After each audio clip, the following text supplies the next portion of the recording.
Did I do it again? Oh, it says it's going. It does say the lower than a recommended bit rate, whatever that means.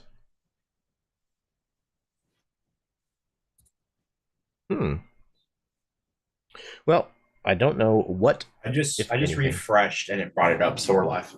Oh, okay, cool. Well, I have no idea what of that anyone heard, but welcome to the game all the same.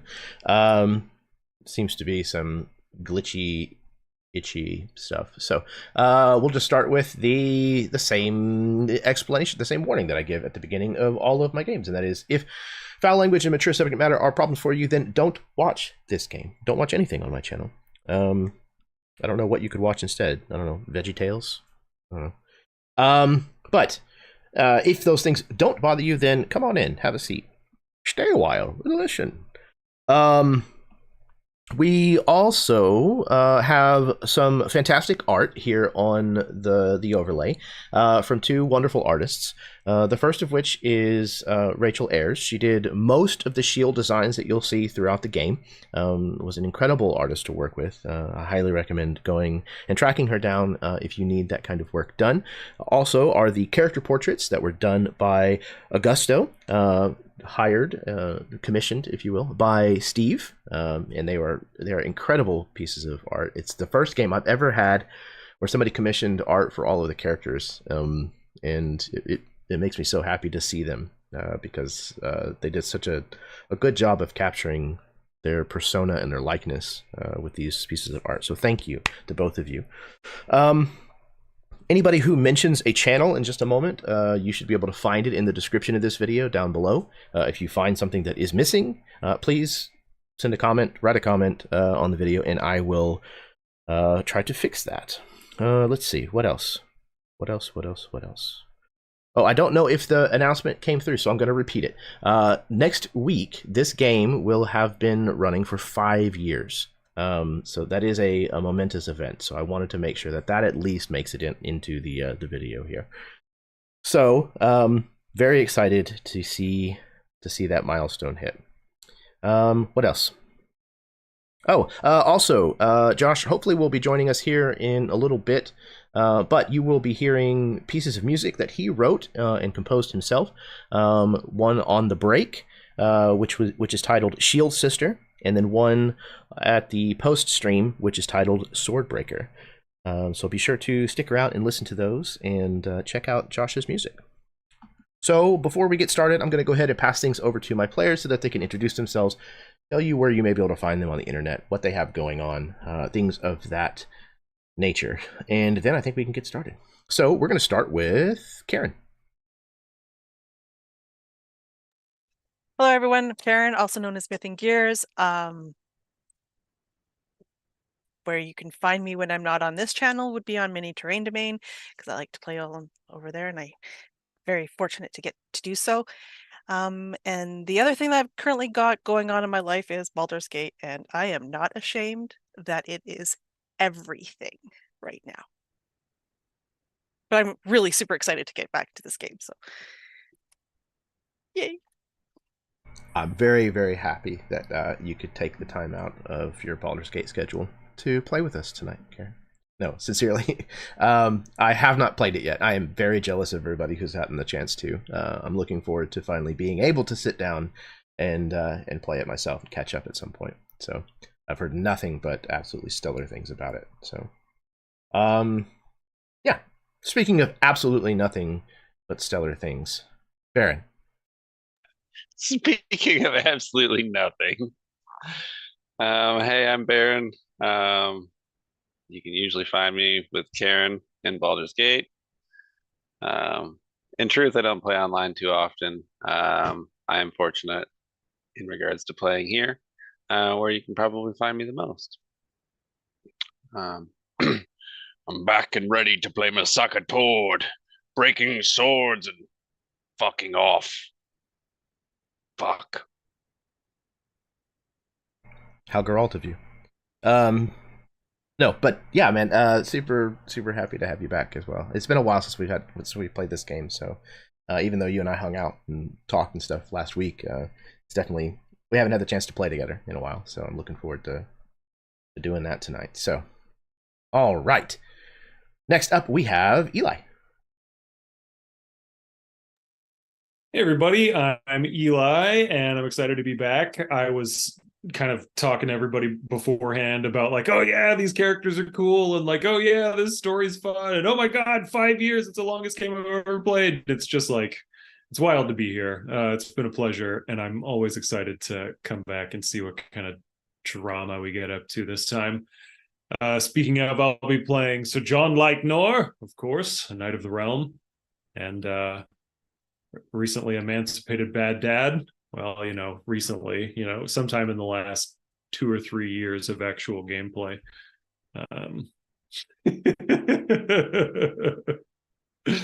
So yeah, very excited. It all kind of blurs together at this point, sometimes. But if only we had a record of everything that we've done. No. But yeah, man, again, always a pleasure to have you at the table, Eli, so glad to be getting back to this as well. As far as drama goes, I don't think that there's any on the docket for that.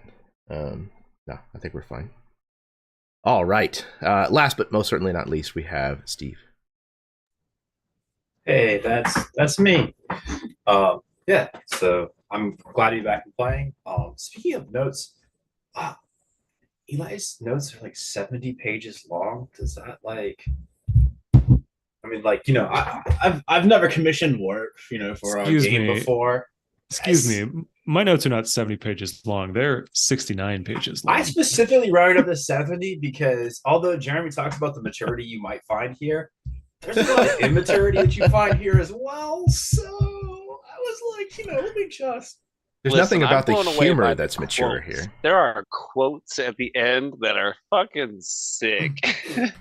Like, this is something that when it's all said and done, it's like, all right, send it to the editor. This will be the BTS. Yeah. Or the fact that you can like scroll through and like all the NPCs that have been like killed and or deaded. Dude, it's immaculate. They're just like lined through. Like it's pretty great. So like, I have started note taking this way in response to this notes. If honestly, I'm not lying. My life. I'm not lying when I say that I love playing this game, but also if I don't do this, then I will never pay attention. It's just the way it is with me in every game. So it's either this or squirrels, That does explain the squirrels every third page. Looking at it. Yeah, well, I am very thankful to have it to draw on, for one. Yeah, I have a hard time remembering what I did last week in real life, let alone what I did a month ago in a game. So that's the second reason why I do this. Or 3 months in the case of this game. Yeah. Yeah. But definitely looking forward to it. So we'll but yeah, at some point, if you guys want to bribe Eli, just pay him $5 and he can give you a password to this document for a little bit, it's incredible. Keep it secret. It's a very reasonable subscription plan. Right, I think so. If you guys just join my Patreon. No. Beneath the Patreon shadow. Super duper.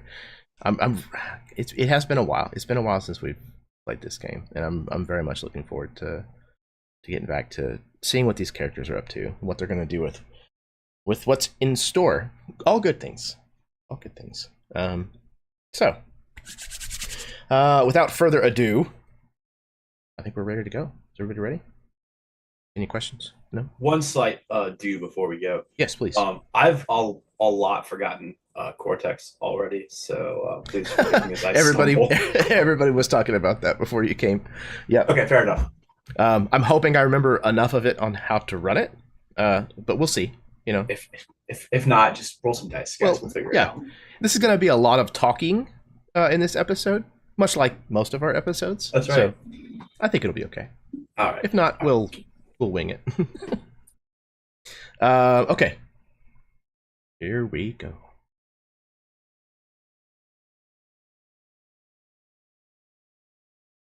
Among the extensive collection of follies belonging to humanity, Perhaps one of its greatest is the forgetfulness with which it regards what came before.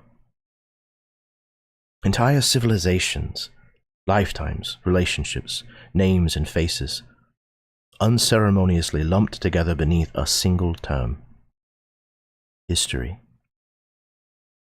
And there, stored between the pages of some forgotten tome, the volume of ink recorded will be but a fraction of the blood that will stain the earth as it gathers dust. The worlds that came before leave their mark, however, beyond any reckoning to be left in ink or blood.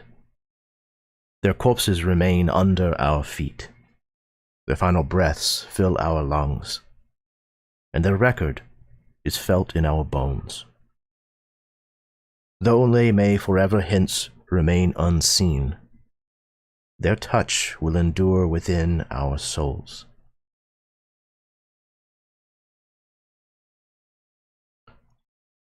We find the 5 of you, the sword of Vykaril, not in Vykaril any longer, pushing your way northward through the Umberwood, far past Gendon's Wall, now further north than many of you have ever traveled ever before. The druids that call the Umberwood home have been less than hospitable to you. And the last time that you were here, the interaction that you had with them certainly did not help things in that relationship. And so you have decided to circumvent most of the interaction with them. Stick to the game trails that you have been following, the paths that Ari has been able to steer you onto. And you have managed to keep yourselves out of the attentions of the druids as you have traveled north. As you begin to leave the Umberwood, you eventually become aware that the shadows of the forest around you are not as deep. The canopy branches above your head are not as tightly woven. You see around you an unyielding beauty to the life that is present here. A kind of tranquil wildness and sense of harmonious balance. You feel as though if you could only listen, that you might hear voices giggling or whispering soft thoughts to you as you travel. This is not a familiar experience to all of you, but there are at least 2 of you who have felt this kind of presence before. One of them is Ariana, but the other, I think, maybe only experienced once before, is Tord. Whenever you met a being many years ago, now at this point, this being may or may not have had a small hand in the path that you now find yourself on as a paladin. As Tord is remembering this kind of presence, this kind of closeness to nature, what is his response? What is his emotional reaction to this? Each step is very deliberate, as like not to disturb the kind of like timeless harmony. You can see like the moss growing on the trees, you know, becoming the lattice for the smaller, flora.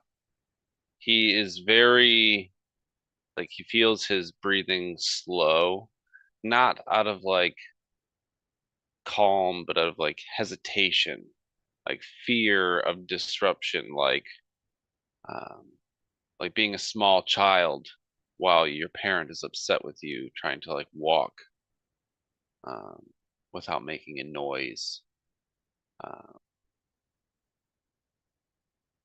There is an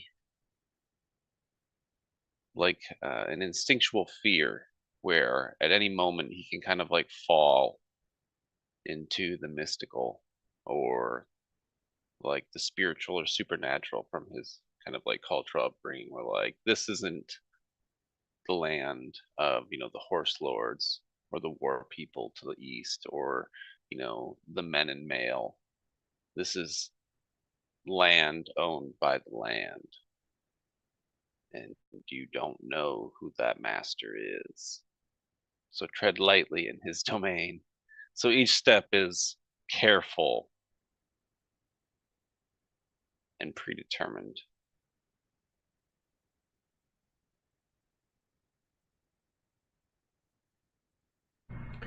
And Ari,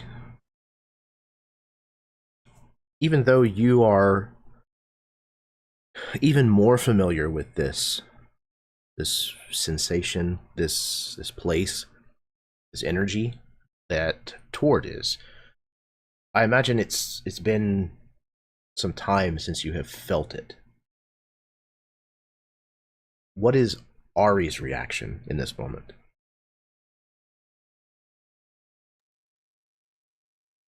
I think it's almost the opposite of Tord's, where there's kind of like a lightening of her spirit. There's a relaxation that's starting to come into her body and how she holds herself.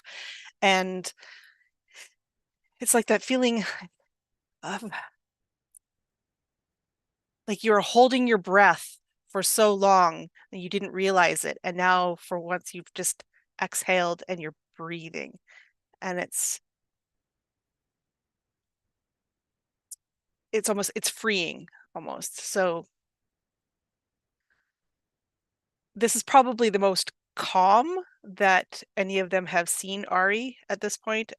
She's still not calm, obviously, but there's something changing in her as each step basically is like lightening the burden that she's been carrying all these years.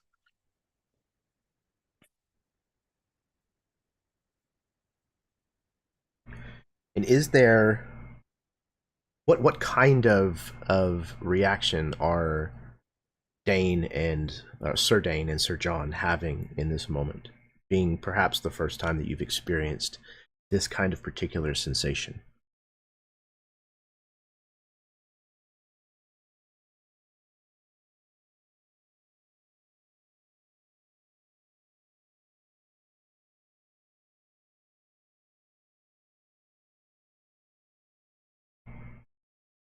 They are awestruck. Apparently speechless even.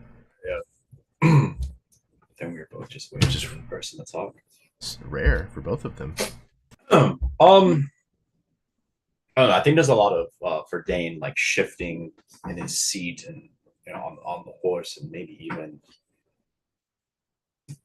that sensation like right before you've been exhausted all day and you want to sleep so badly, and then as soon as you lay down, like there's that inability to sleep, and then like that tenseness and almost like that subtle anger that happens, like you're mad at yourself for not being able to sleep, or frustrated, or just that buzzing energy that you can't quite shake. So it's on the horse, it's off the horse, it's walking beside the horse, it's even at times with a stick, because there's no sword, childishly like whacking at leaves at the side of the road with a stick, partially out of annoyance, partially out of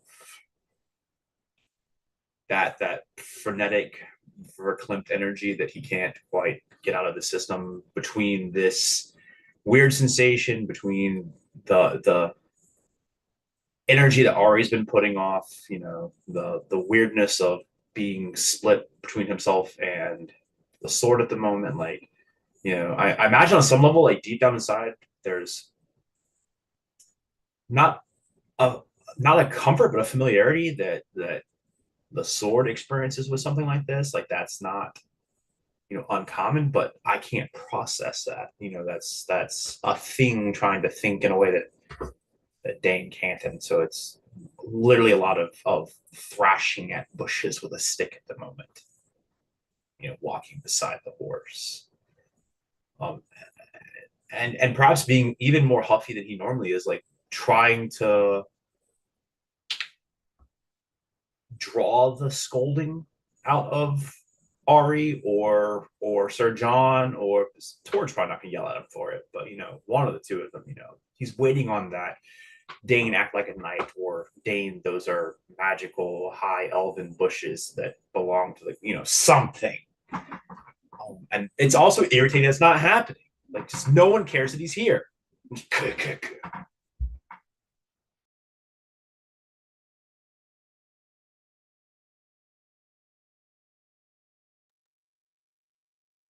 I think Sir John doesn't really give Dane the satisfaction of a response, because he's kind of uncharacteristically quiet as we're moving through the forest.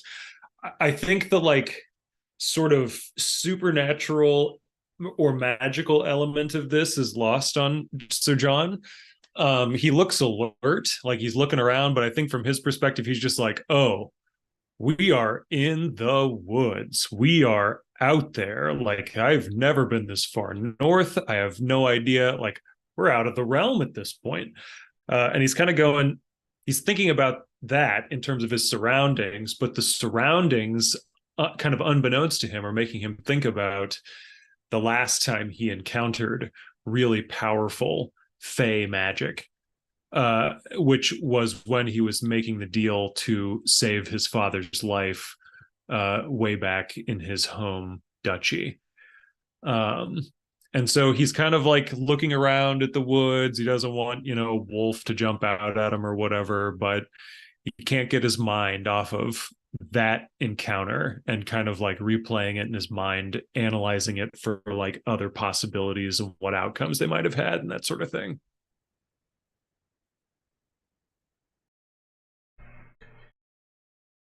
Yeah, it's as you're all traveling along through this area, whether you're vigilant about it or not, you notice that things like the Umberwood is an old world forest.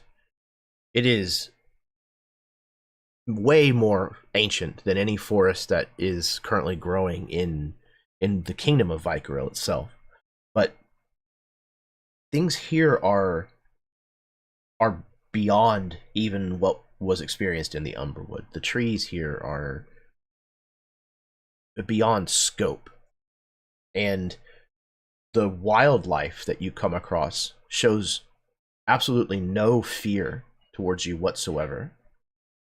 There's many times where you'll come through, you know, a clearing, and there will be prey creatures just eating on the vegetation and the grass all around you. You may even have to steer your horse around them because they don't move. They don't seem to have any hesitation about being around you or near you at all. Even whenever Dane is like whacking on the bushes with his stick, you know, the birds in the bush might flit to a different bush, but that's the extent of the annoyance that they might seem to show, or the sense of danger that they might seem to display.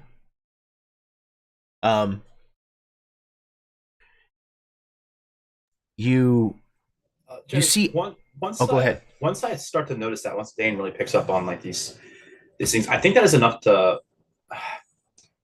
not pique his interest, right? But to draw him out of that mood, right? Like And so, you know, it, maybe to everyone's relief, you know, when you're traveling a long time with a child who wants to keep kicking the back of a chair type of thing, you know, he's gone from that to some of like the bark sausage and you know, berry steaks and stick links that we got earlier, to breaking these off and really just trying to press towards, you know, these squirrels or deer or birds and feed them, because that's very fairy tale to him, right? That is like that sort of turned that page, because that is what, sure, they're the more girly fairy tales, but still, like, I think that's enough to capture him, draw him into it, and the idea, like,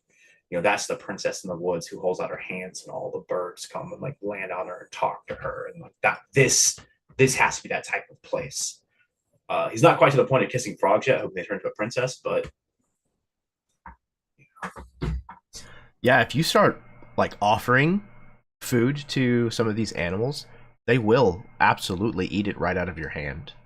You know, yeah. you can walk straight up to a deer or, you know, rabbits, or even have birds flit onto your finger, and will happily eat whatever that you're offering to them.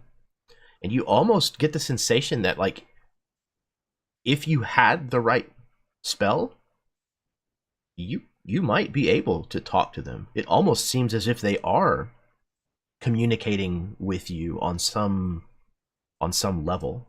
They seem to have a sentience about them. So, out of character, I used to have that spell. Then you still do, effectively. It's just, you know, How a do type I of magic. How do I do magic? Yeah. So, great question. Let's take a look at the rules. So you would probably use your role of witch, or perhaps priest even,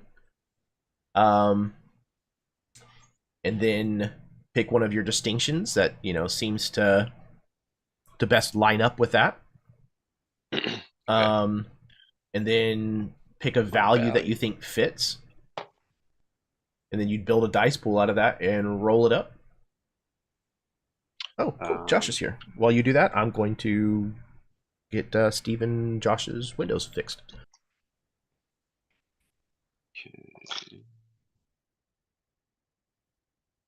For a second, I thought you said you were going to get Stephen and Josh's widows fixed. Sure. That too. That's news to both of us.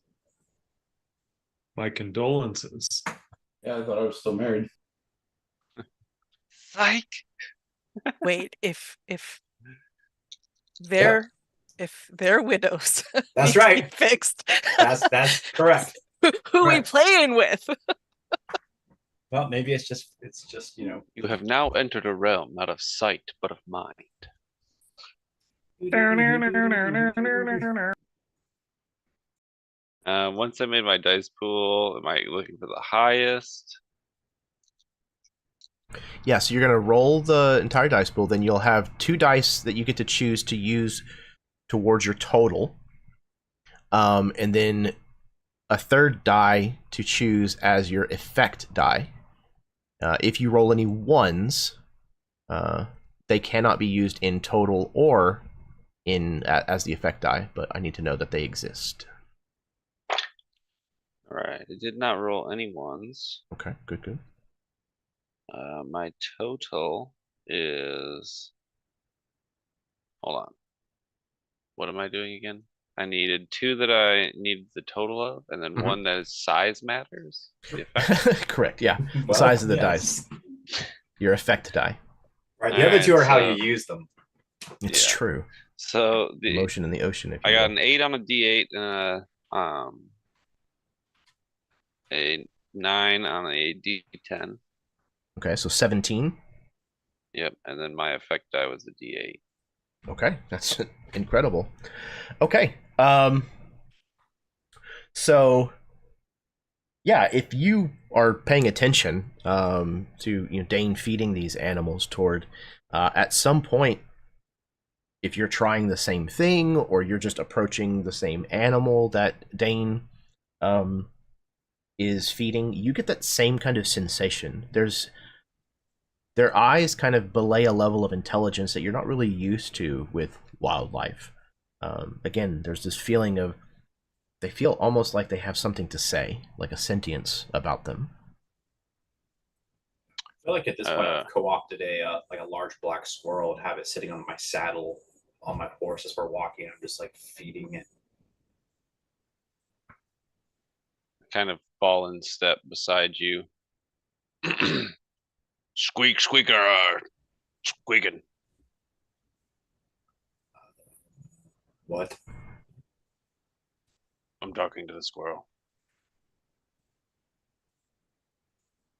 Rough translation. Hello. All right. The squirrel kind of, eating the acorn or whatever it is that Dane had offered it, holding it, in its little tiny hands and rotating it, kind of looks up at you and tilts its head, kind of chews. Hello. What are you doing here? You look weird. Yeah. Of course, the rest of you hear this squirrel squeaking and chittering directly at Tord. We are traveling north to meet with someone of importance. What is north? That way. Oh, okay. Oh, yeah, I've been there before. Yeah. This is the fastest way there. So this is the way we're headed. What are you doing here? I'm eating. Yeah. Do you have like friends, family in this area? Oh, yeah. A whole lot. Do you guys like have any problems? Sometimes the acorns aren't quite as tasty.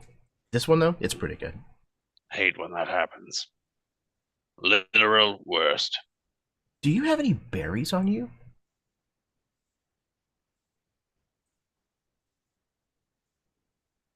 Maybe. Are you actually talking to the squirrel? Dane, did anyone ever tell you that it's really rude to interrupt when someone's talking to someone else? Yes, I'm talking to the squirrel.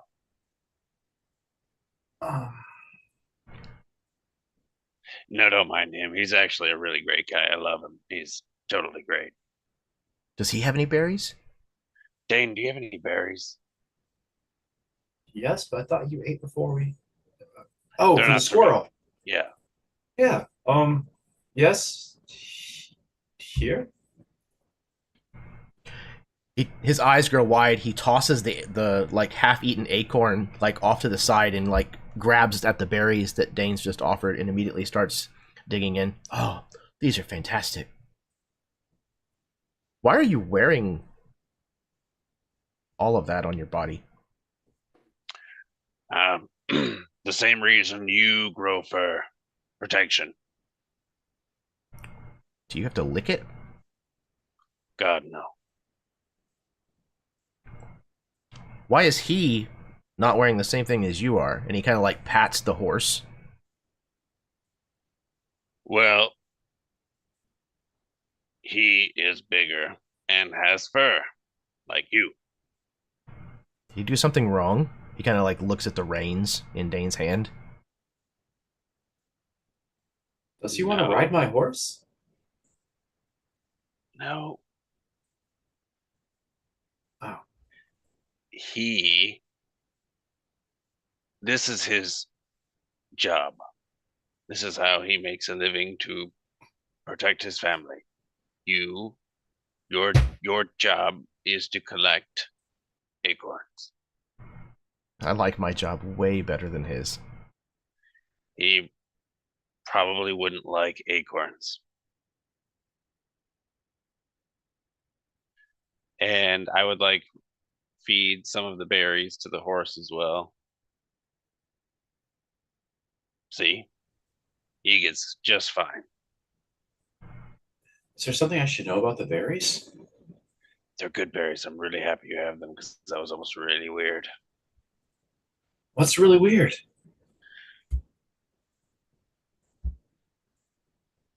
I mean, you're talking to a squirrel. That's weird, but what's really weird? So listen, I was just hoping that if there's anything scary, threatening, or would cause you to run, and you think that I should run too, just come and tell me. That's all I'm asking. He kind of like leans forward and like sniffs at your hand. Okay. I'll remember you. If I see anything that I think you should be scared of, if anything's bigger than you, aside from him, he looks at the horse again. Then Yeah, I'll that'd let be you know. great. Even if you see more like him, that's fine too. Anything. Oh. Are some of his kind to be scared of? It can be. It depends. Are some of your kind to be scared of?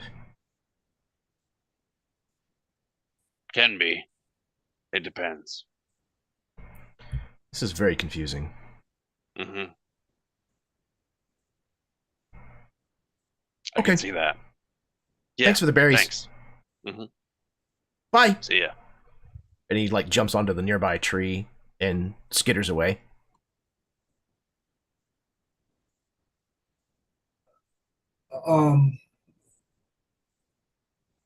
What just happened? I almost had to explain to a squirrel why we ride horses, and that was just going to be really challenging for him. It's the horse's job. And that's what I said. Right. Well, that makes sense. I knew you'd understand. So, do you have a name? No. Huh. Didn't really ask. Could have. Didn't. To be fair, he didn't ask mine either.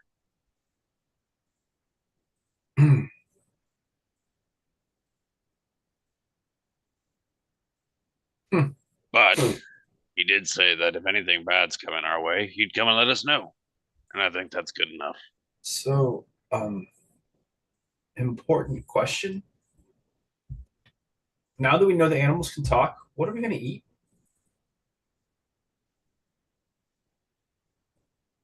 I think Tor would like slowly turn towards Ariana Shiel. What did you do? Was Dane serious? Wait, are we seriously considering not eating meat anymore? Other animals? Nah, I'm just fucking with you. I'll totally eat shit. I kill things that talk. Why shouldn't I eat them too? Not people, of course, but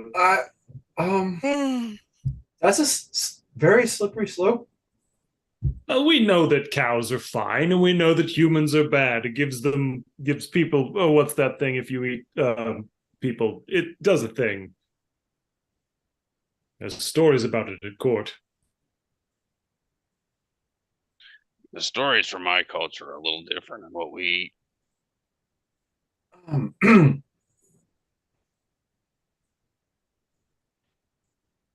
Right. No. Like, I am completely fine with eating the deer from,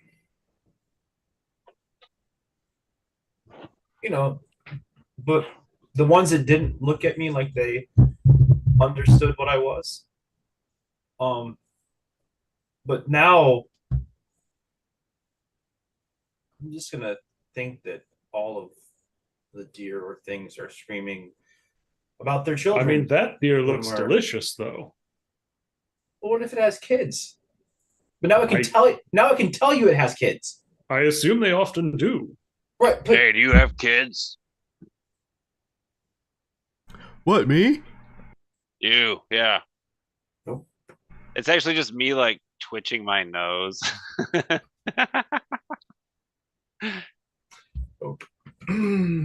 Yeah. Yeah, a whole bunch somewhere. He's got kids. He's not a good father though. Don't worry about it. Doesn't even what? Not a good father. oh, we know all about that. Oh, Um, I saved my father's life. we saved. Yes. Right. Credit where credit's due. Ari, do all the animals here talk? I don't know. I've never heard them. I don't No, if talk all to elves can talk to animals. Well, Dane, it sounds like you'll need to exchange recipes before we head back south. I've got you covered. And she's pats these like two big saddlebags that we've got. Is it more bark? I picked the less crunchy sort for you. I seen him make like a steak out of a puffball mushroom. It was pretty cool. Good.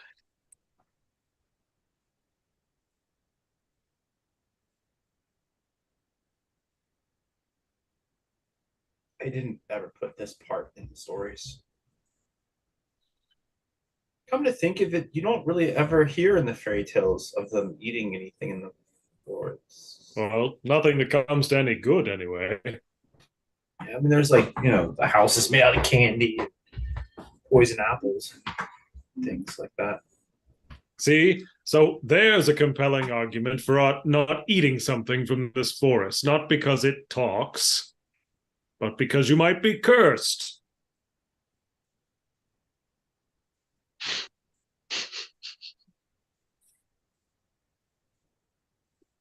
But if Firne got turned into a horse, and that horse could talk because it was Firne, and then the deer could talk, is the deer talking, or is there a chance that it's some sort of creature that got turned into a deer, and that's why it can talk? Is that what happens? Do the elves just curse people and turn them into animals, and they all come here to live? You are No. obsessed with fairy tales, and you're asking a question about that? No, I'm saying that so far we've seen that there is like a kernel or mountain-sized portion of some of the fairy tales that are real, right? And in some of those stories, people get turned into animals. And it's always by ancient magic and stuff that doesn't happen a whole lot anymore. But ever since we've been here, you don't feel it? You don't feel like the trees are watching us? We're in the woods. Trees don't watch you in the woods. Sure they do. Well, You haven't actually, felt that way for the past... sometimes they can. Why would... I spoke with a tree once. He talked. At this point, Ari's trying very hard to keep composed. But she's not saying anything because if she does, she's going to just burst out in laughter. Look, all I'm saying is that I don't even know what I'm saying. It feels weird here, right? I'm not the only one, right? No, I'm very uncomfortable. But are you uncomfortable because of who you are and where you are, or just because of where we are? Actually, right now, pretty much just because of where we are. Okay. Right. And it's not like a bad uncomfortable Ari. I'm not trying to say elf like this is all bad. It's a good kind of discomfort, Ari. Yes. No, it's maybe it's something you get used to over time. I don't know. Like it smells like before it's gonna rain. Just all the time. Right. That dead quiet that happens right before the big lightning bolt and the thunder. Just listen. Just real heavy, thick air. Right. And since we've been here, I haven't been bit by a single bug. It's fantastic, actually. I mean, but it's Bugs love you too. bugs love me. You got the sweet blood, they say.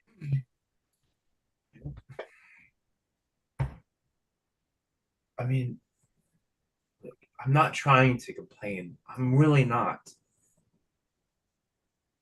Something's very different.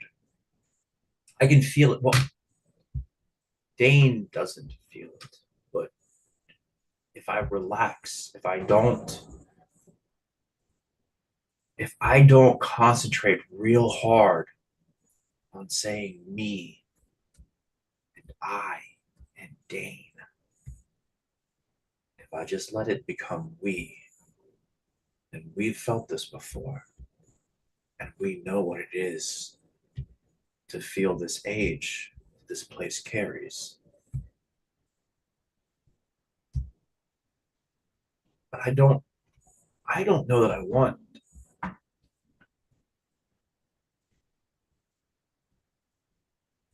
don't want to be a sword.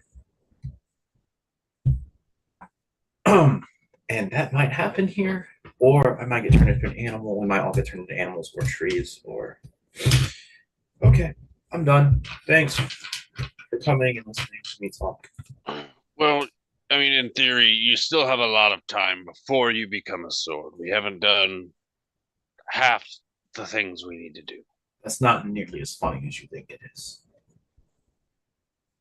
Well, if it's any consolation, you'd had more chance to be turned into an animal or a rock or a tree or something back there with the druids than you will here. I We think turned a they were fan into just. a horse. I think they were just going to turn me into dead. Exactly. I mean, here. But you've survived that once already. Also, not as funny as you think it is. I'm not laughing. Oh, but I am. Oh, you guys are so. So how big is this forest, Ari?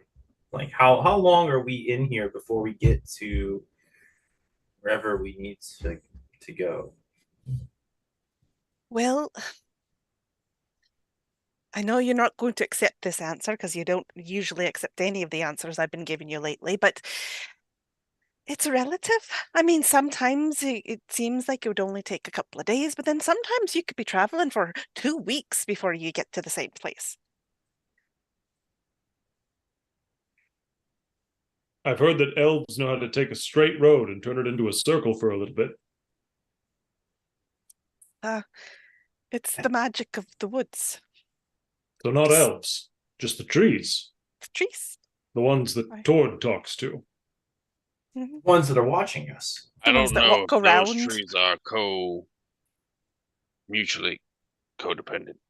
I think we're all feeling very normal right now. What?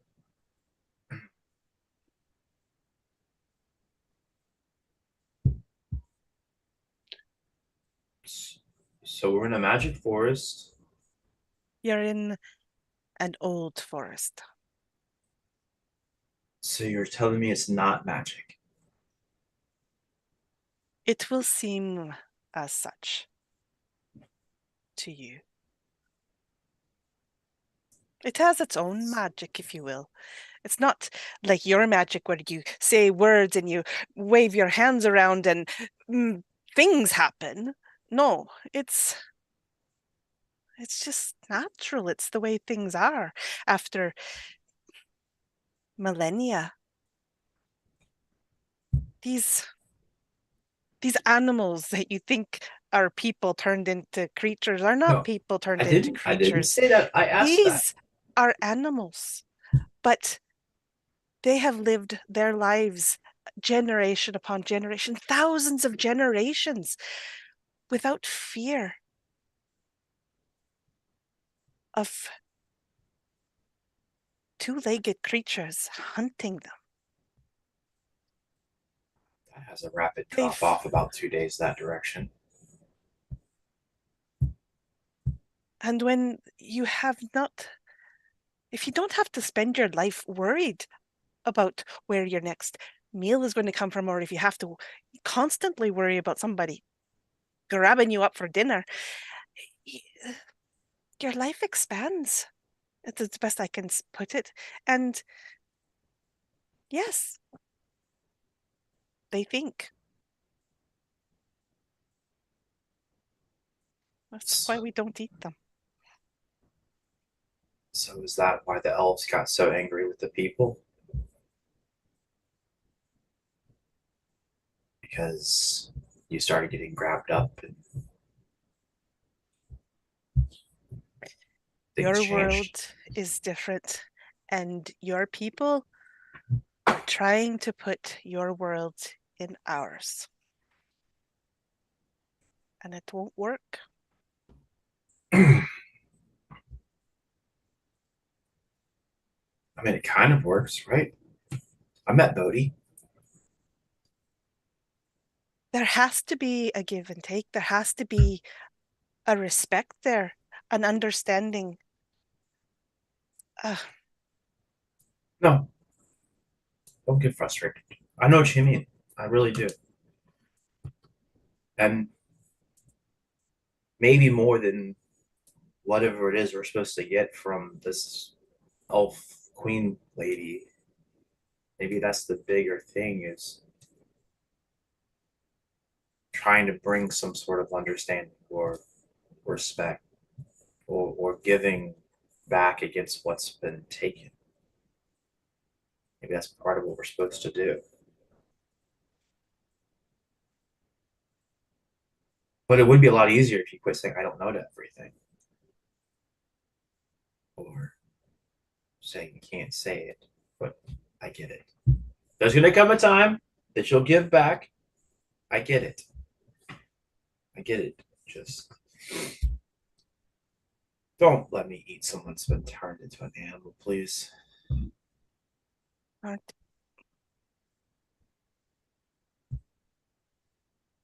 some.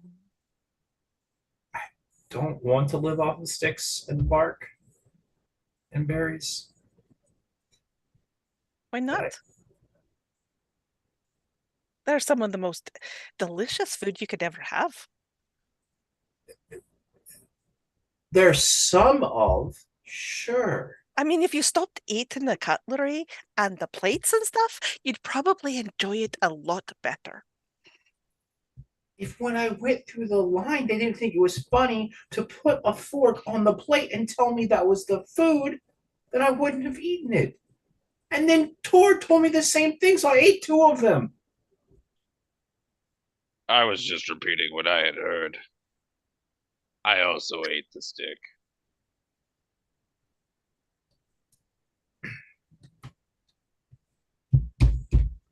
In hindsight, that's kind of a cruel joke. They were normal and used metal silverware, you'd be able to tell the difference. I mean,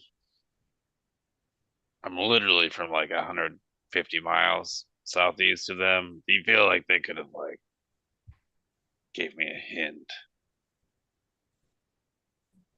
They fed me a stick. Yeah, but you're an outsider. I'm not an outsider. And then you let me eat a second stick. You're not an outsider among the elves? No, amongst the Tords. Ah. To be fair, it was really, really funny watching you get the first one down. I was amazed you even offered to eat the second. It was the hospitable thing to do. They put it on your plate, you eat it. That's what my mom told me. That's why I had to eat those weird liver things with Sir John. That was good though. We liked that. No, Yeah.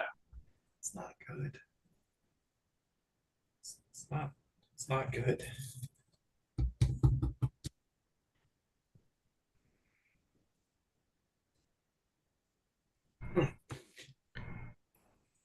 As you continue to ride on, those of you who are paying enough attention to your surroundings, you notice that you see no sign of anything shaped by hands here. There are no half-buried collapses of ancient ruins. There's no sign of any fences or walls of any kind, no road markers. There's no evidence at all of any upright creature having traversed here.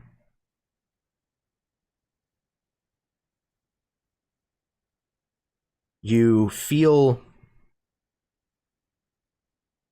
alone is not the right word. You feel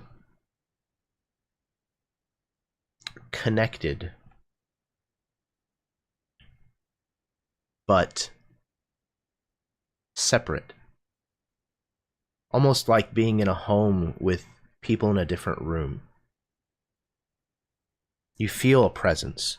You feel that you're not isolated. Though you don't see anyone with your senses, with the normal senses that you might rely on, at least.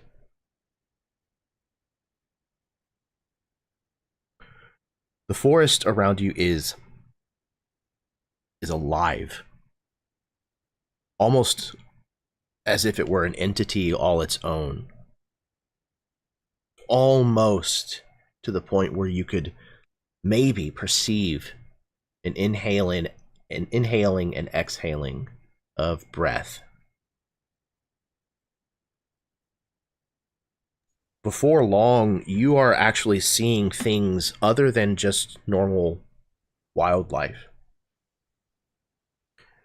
There are times where you see trees that you swear move, that change their position or their location from one place to another. You see creatures that you might at first think are butterflies or dragonflies, only to realize that they have small humanoid-shaped bodies suspended between their wings.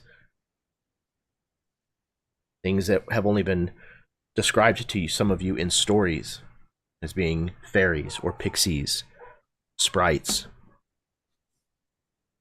At some point, you might even spot another horse, saddleless, riderless, only to realize that this horse, in fact, has a horn protruding from its forehead.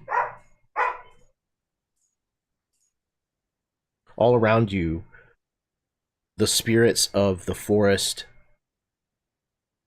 thrive without any reason to give you any consideration.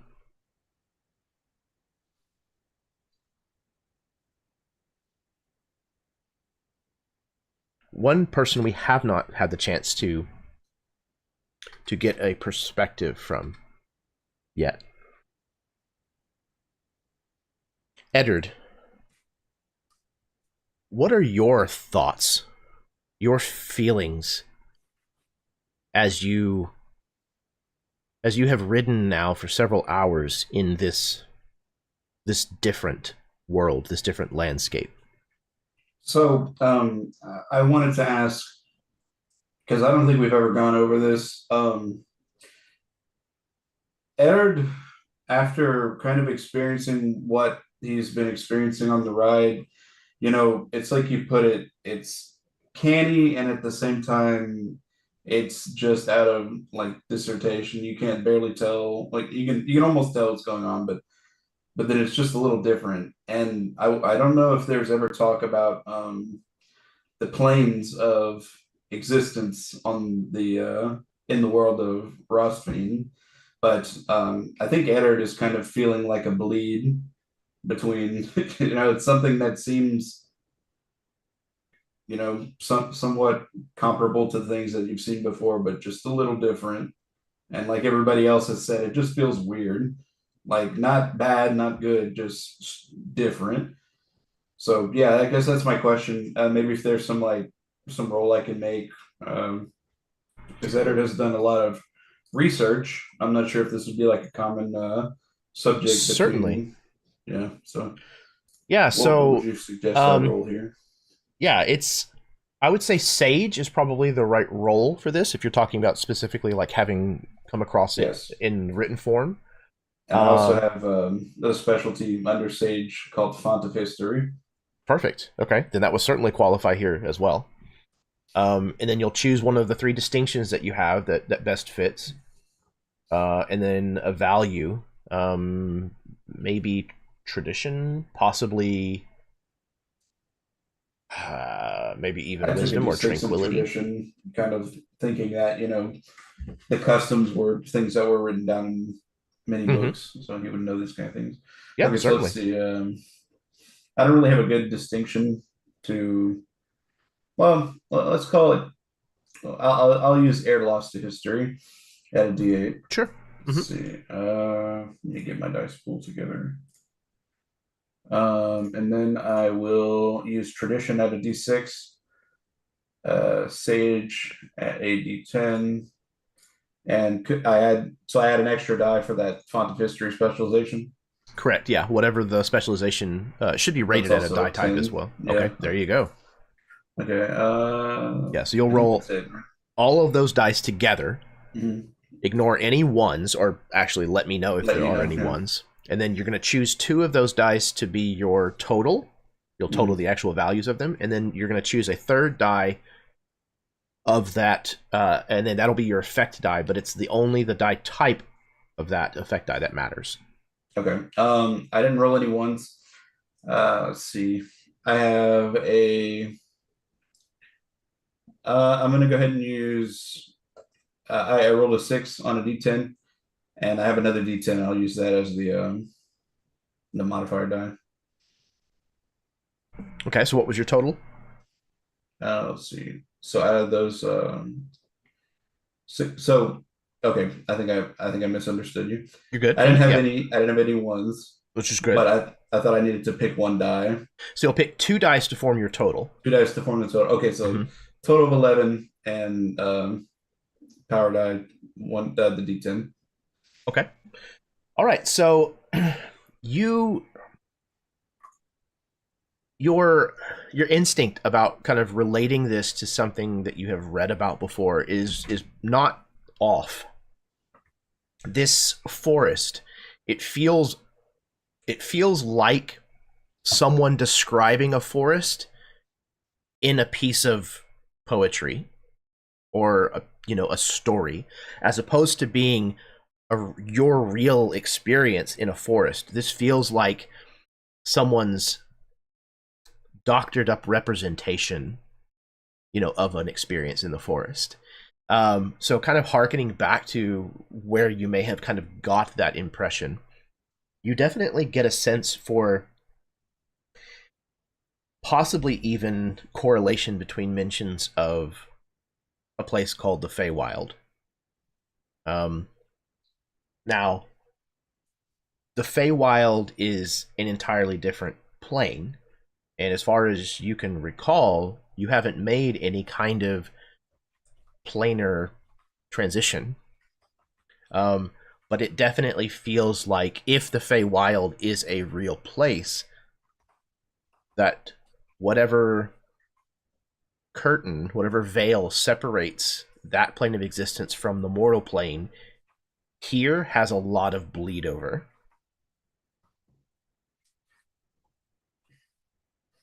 Gotcha. So yeah, it's kind of like that, it's a weak spot in the veil, so to speak. It just feels thinner here. Yeah, definitely. I think Eddard has probably spent a lot of time documenting what he's seen. Like he came to the conclusion about the place called the Feywild, and he's like, okay, these are things that I've read about, and like what's similar to what he's read about and what's different, to kind of get an idea of like, is this a real thing? Because it, like you said, legends. So yeah, I think he's just kind of taking it all in. All right.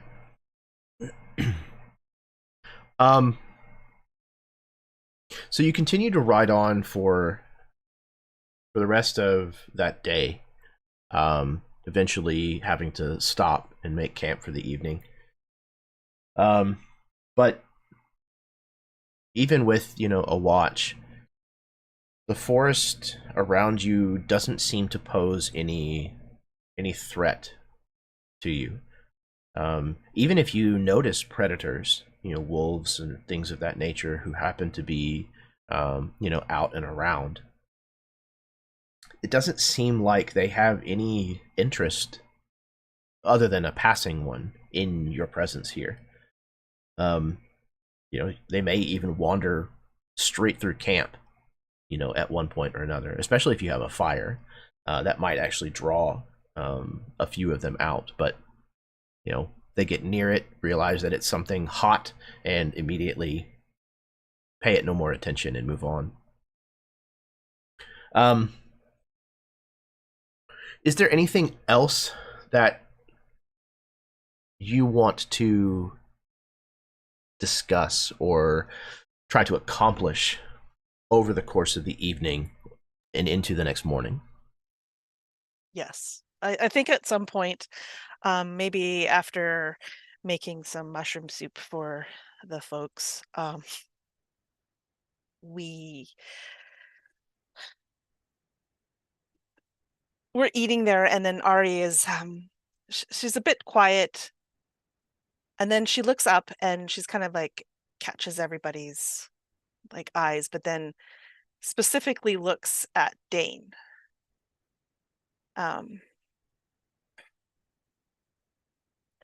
don't know how long we have before we're there. It feels like it's getting close. So I wanted to tell you a bit about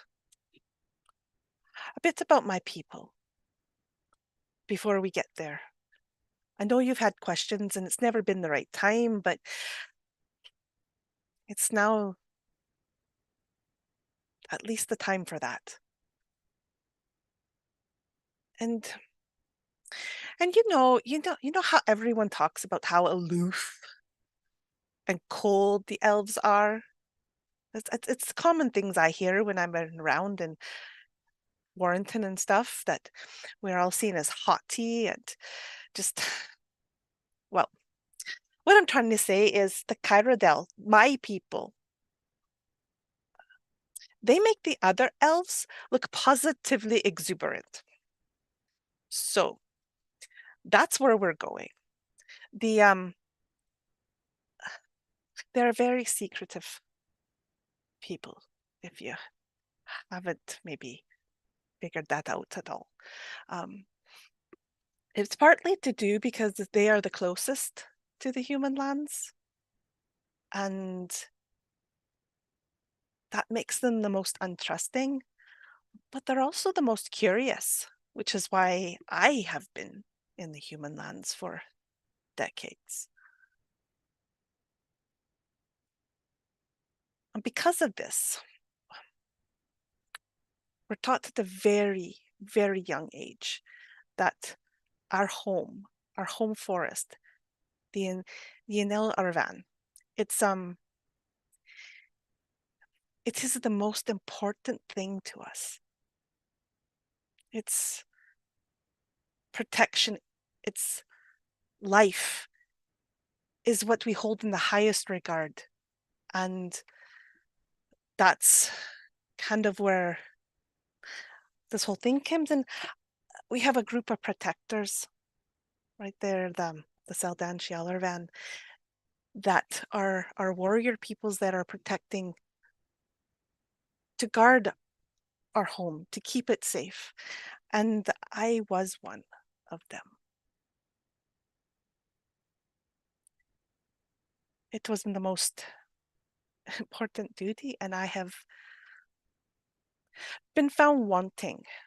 So that's what we're going back to. They don't like outsiders, but it's not unheard of, if you will.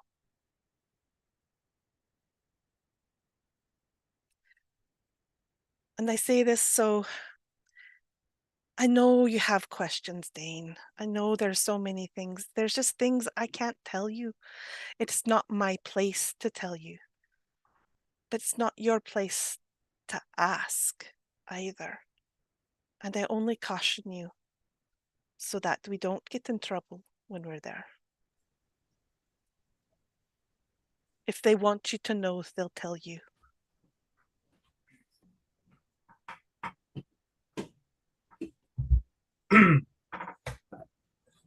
Seems like a very good way of keeping secrets. And a really terrible way of making friends. Did not say the Carildel were the most amiable. No. No.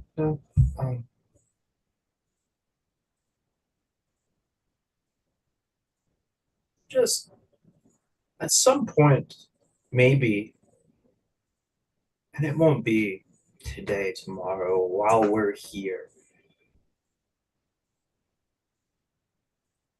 But maybe someone like you can eventually get your people to understand that you can't stand on one side of the fence screaming you don't understand us. If when I ask questions, you tell me I don't deserve to know.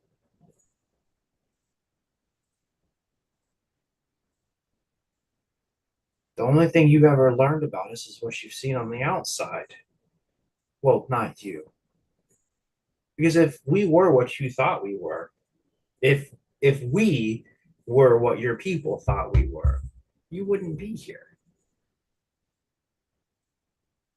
But if all your people stand on their side of the wall and just see the...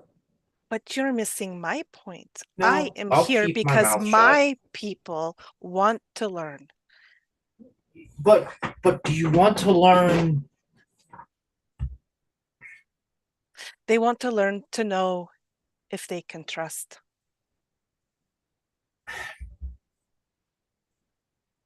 Yeah. Well, I don't know. It's a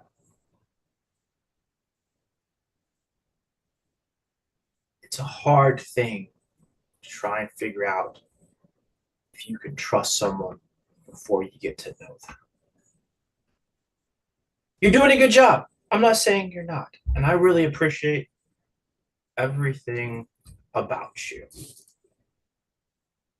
The secrets, I don't like them.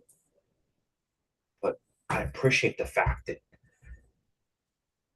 no matter how much I've tried to needle you or trip you up or trick you into telling me you haven't, I can respect that. So I won't ask anything. And if they want to tell me something, then I'll listen. And maybe someday you can convince them that maybe peeping toms isn't the way to make friends and earn trust. Because the loudest part of any people is never its good side.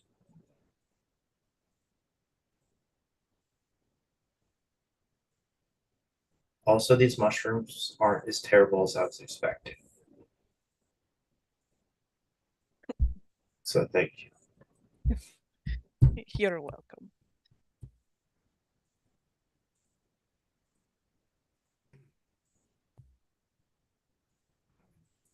I would be sitting next to Eddard, and I'd be like, See, it's funny because you said peeping toms, but it's a play on words because in Sylvan you would pronounce it peeping thoms, like the TH version, because they have a different character for the letter in the alphabet. It's very interesting.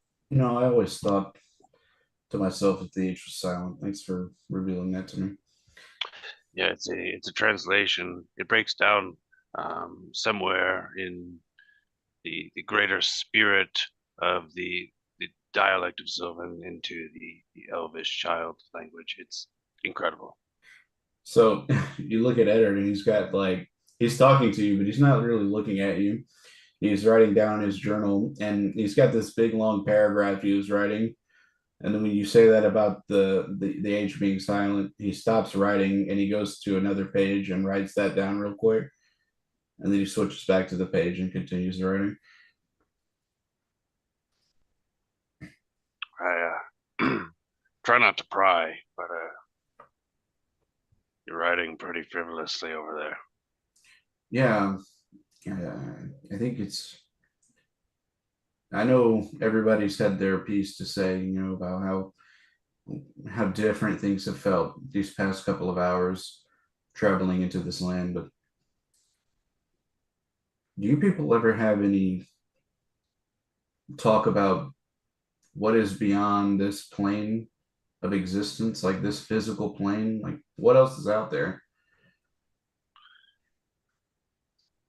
We do have menaced men and women who teach us the ways of the spirit and our connection to the earth and the spirit of all things. You mean like gods and demons? Yeah.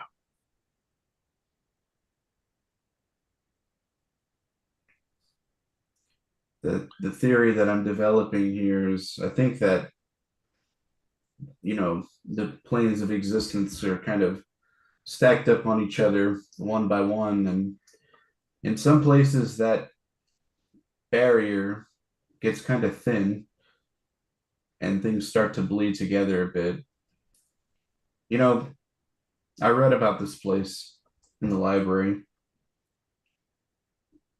This forest that you're seeing, I know some of these things are like beyond description. Imagine this, but at 100-fold. Nothing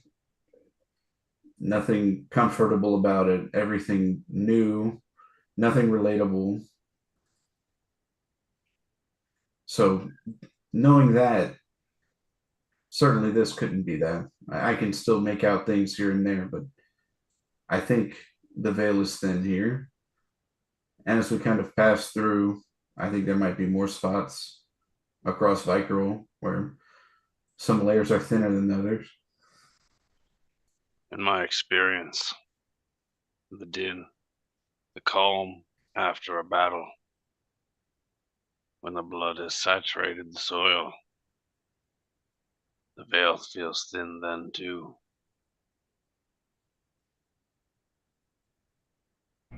Some of you The air is experienced heavy. such a thing at the tournament in Malrich, actually. You found Really? yourself in a seemingly different place where you met the not avatar, the aspect, I think, of Thorn. Avatars, I think, is that what you used? You talking about Ash? Ash was the No. avatar. Yeah, you met her later. Oh, Before that, at the tournament where Tord became Swordbreaker. oh yeah, Yeah, where he got the sword. It is Avatar, the Warmonger. Mm-hmm. Oh Oh boy, yeah, right there. blast from the past, man. Holy shit. Yep. Hey. Where you got Adeling from? What if it's two different things, Edward? So, with the battlefield or the tournament or when I died or when I had to go talk Tord into coming back, what if they're different than this? Right? You can taste the difference in water. Down near my farm, the water has a certain taste to it, and you can laugh all you want. Yes, it's from the animals, and but if you go further upriver, closer to the bigger bodies of water, to the source, the water starts to taste different.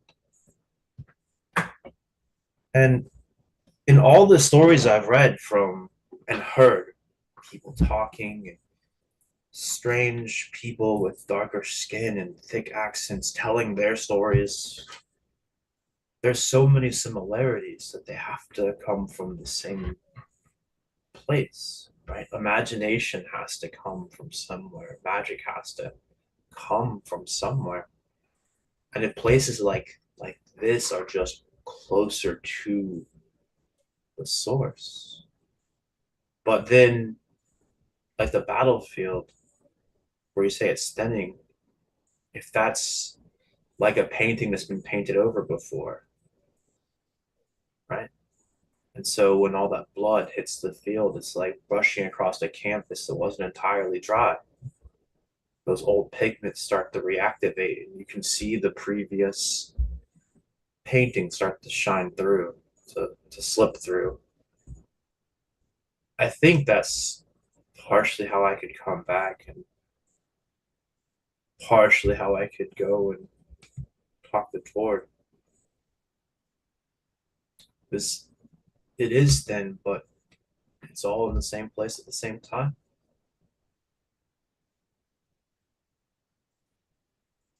But does that mean that magic will act differently here?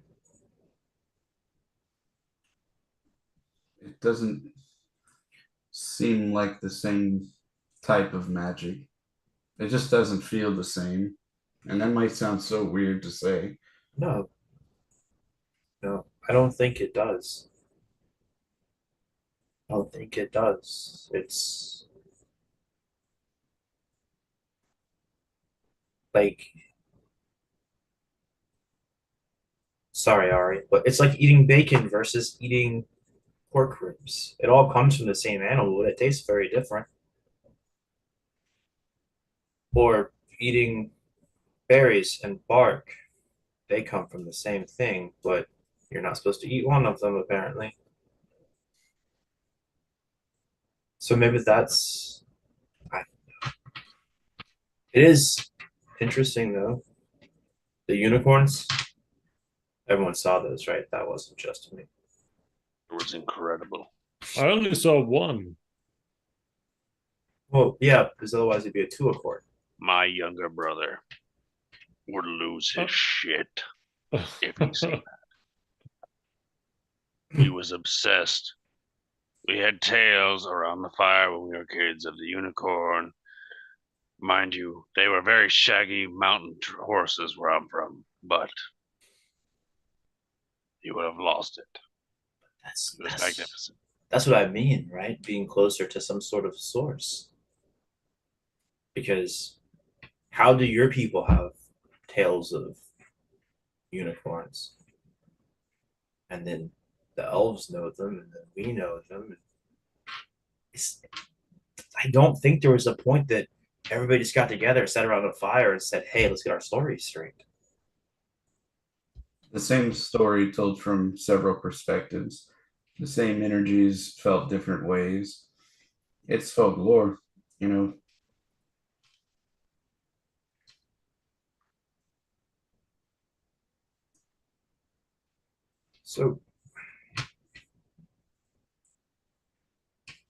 So what happens if we don't do what we're supposed to do? Right? If the bloodmouth plague isn't just a plague, if it's a symptom, if these witches are symptoms, if they start affecting things like this, whether it's thin and there's another plane or it's just closer to a source, what happens to all the folklore? What happens to the root of things, right? Like weeding a garden. If you pull it out by the roots, it doesn't come back. If you don't pull it out by the roots, you have to go back out there and do it 3 or 4 more times, and your mom yells at you.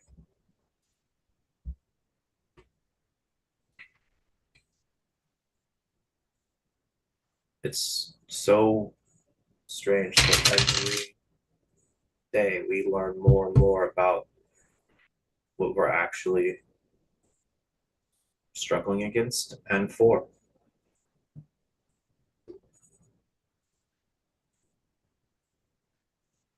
Stuff like this. And maybe a chance to build bridges and paths between us and other people, and not stone fences and borders. And just maybe we can convince the elves that hamburgers are good. Take that as a very big personal win.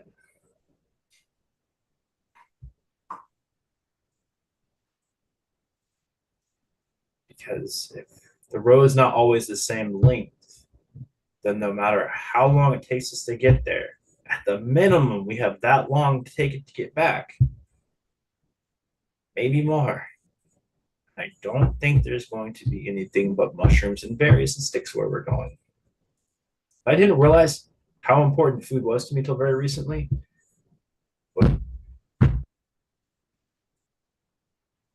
Well, you're a growing boy, a young man. I think it's just the comforts of it.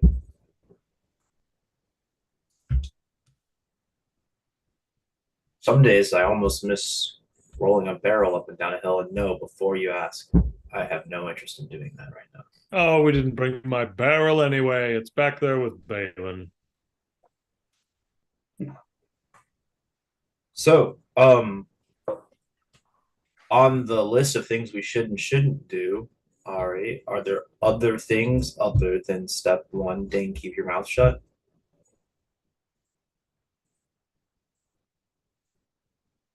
Just respect. I'm not telling you to not be yourself. I'm just saying when we No. go up to the head mistress of the Seldan Shieldhouses, that's like going up against maybe one of your queens or something. You just don't go asking them all these sorts of personal questions. I literally did that, and it was fine. I did it with Torch too, and it was fine. So you are telling me not to be myself, and that's okay. Sometimes that's what etiquette is, right? It's pretending not to be yourself. It's been following all these fancy things about forks and napkins and announcing nights and who's who, and but it's And why do you do all that? You follow those rules. And that's why I'm willing to follow your rules too. If I can roll a barrel up a hill and remember 111 different people that Sir John's related to, I'm sure I can remember to keep my mouth closed. And be polite and not eat the silverware. Or the animals. I am not eating any animals in this forest, I don't think, just so that we're all on the same page. I kind of figured that I would just wait outside. Maybe that's probably, I'll stay with Tord outside. We can do weapon drills. No. I would love to do weapon That- drills. You know I'm always down for that. That sounds I like a know you terrible are, idea. you dog. The only thing that elves think about us is that we're here to take over, conquer things, and we've done that with weapons. So the moment you guys try and whip out your pieces, they're going to be really angry. Well, they're already in plain sight. Yes, but Sir John, for all of your everything, you're a lot less threatening with your sword in its sheath than you are when it's out. Oh, I know that. But maybe if they see us fighting each other, they'll think That you're morons, and that's what they expected of us, and that's Hmm. why Ari should have just killed us all And they'll taken a play pen and come right back. into our hands. I wish I had brought my barrel. Maybe just you and Eder go talk to them, and we'll all stand outside with the horses. So, I think you've got quite the wrong idea about it. We're not all like that. Like when you go to one of your human towns, is everybody a swords person? No, you got potters, you've got sewers, you've got people who make the lovely mead, you've got all sorts of people that do various things. There's no difference in one of our places. It's no different. What I'm saying is when you go to, I don't know, like the sheriff's place, in one of your places, you don't start mouthing off to them and they'll just clap you in irons and put you in jail. And before you know it, you're being sent to be executed because somebody said you did fire. Just saying. But there's a whole town. There's people that do everything here. There's people that make the lovely clothing that you're so I Loving, like Uh, the cloak you're wearing. I'm really not trying to lump you all together at But you all. are. No, I'm saying that you have lumped us all together. I have not. Not you, but your secret society. The elves that have stayed miles and miles and miles away from us, and the only news they ever get is here's these barbarians having wars again. Here's And this now you're here's this plague. Let's close you the are gates. putting words and knowledge in their heads that you don't even know if it's true. You don't know what they've been doing. I don't. Exactly. So Because I've why been are you asking and I saying keep being told that I you don't keep deserve to asking know. about my work that I have sworn an oath to be quiet about and not talk? No, Yes. I gave up on asking that. What I asked was why you Keep didn't want to saying come. this is why we always going around and having conversations backward in circles, and it's so frustrating because you just don't listen. Like, Dane, just stop for a second. I'm trying to tell you, the people that we're going to go see are different than the people that I have to talk to as well. I have to go up. The only thing I can say is there is a city we're heading to. My city, my home, where I was born, I was raised, and I grew up, and I love to the very core of my being. So much that I gave my life to protect it. I gave my life to do that. And in so doing, I was sent to try and learn. That was part of my duty. To protect this place was to learn about other things. Now, where I went, what I became, it's like Sir John, he's a knight. He's a lord. Now you don't clump him up with the local barmaid, do you? Like, you don't expect them to have the same rules. Doesn't happen often. But that's what I'm saying. So in my job, we'll say it's a job, it's my life, but I swore an oath, just like Tord has sworn an oath, and Sir John has sworn an oath, and Lord Eddard has sworn an oath. You've sworn oaths to the Queen of Vykaril. Is no different, except mine was under the guise that I was not allowed to speak of it and what I have sworn to. All right, I literally just said that I wouldn't ask anything, that I would stand by and be a proper little knight, my hands in my pockets, outside. And you somehow took to mean that I don't understand. But just like you just told me, I don't deserve to know. No, I don't want to hear anymore. I'll stand outside. Go talk to a queen. Go talk to your secret society.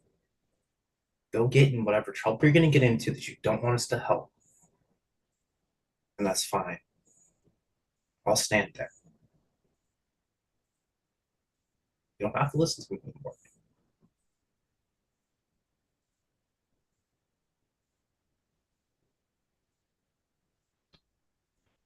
Well, you know what they say. Can't forge a sword in a day.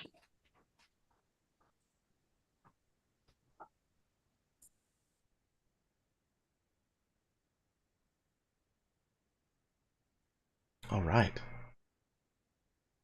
I'm going to go find some water. But I won't ask any questions. So, with a quiet night with tensions thick in camp, I think we're going to go ahead and take our break now. So we're going to take a 10-minute, refill your drinks, go to the bathroom, smoke them if you got them, kiss your spouse, etc., etc. And then we will come back upon the morrow breaking and see what happens in the second day here in the land of the elves. Sit tight. We will be right back.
Hello, everyone. Welcome back to the second half of session number 44 this evening of Beneath the Banner Shadow.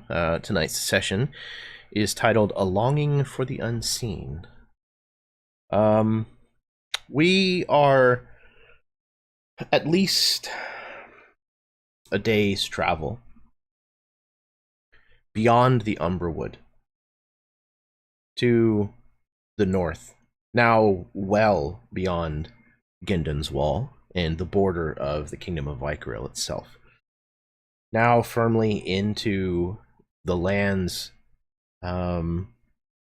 belonging to is probably not quite the right word. The lands that are under the guidance of the elves, more directly. And the changes, the differences between what life in the woods, life in the forest is like within the kingdom proper, and what it is like here has been a topic for much discussion since its presence has been felt. Some of the conversations might have been a little lighter than others, but it is no doubt weighing on the 5 members of your party's minds as the Sword of Vykaril pushes ever further towards its goal, its destination. After a tense night around the campfire, you each turn in at one point or another and get a good night's rest. Though the forest never really completely quiets around you, it's not ever so loud or distracting that it prevents you from sleeping. About probably halfway through the night or so, if anybody is still awake at that point, you notice that there are certain places in the trees where there's like a soft kind of glow.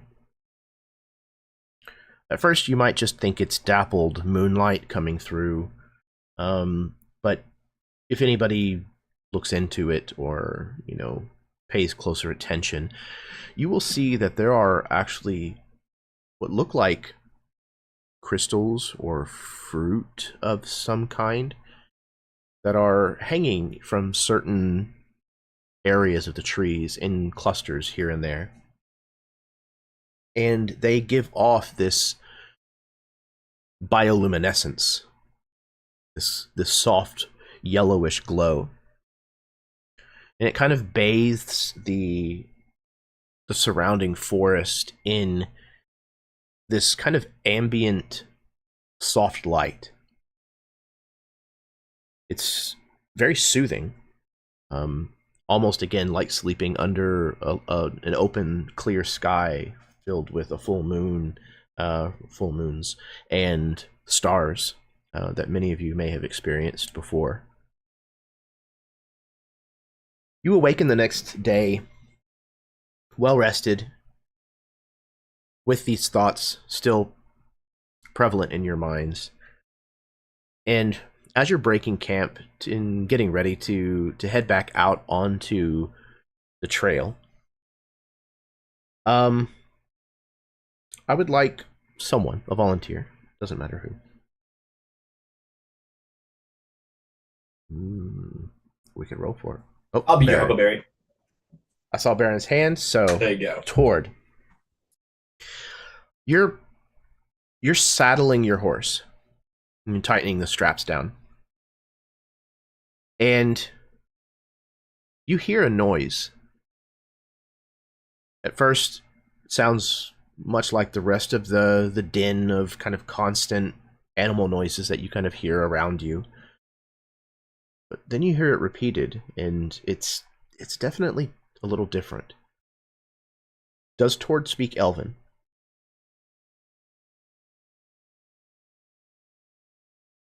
You're muted. Give me 1 second to find Sure. that Oh. out. You know what? It just dawned on me that we don't have languages necessarily in Cortex Prime. Ari's really hoping that he doesn't, because then he would have understood half of the things that she'd been saying to him all this time. No, I speak Sylvan, not Elvish. Sylvan. Okay. Okay. So you hear a voice calling out faintly. You recognize it as Elven, but you can't make out what it's saying.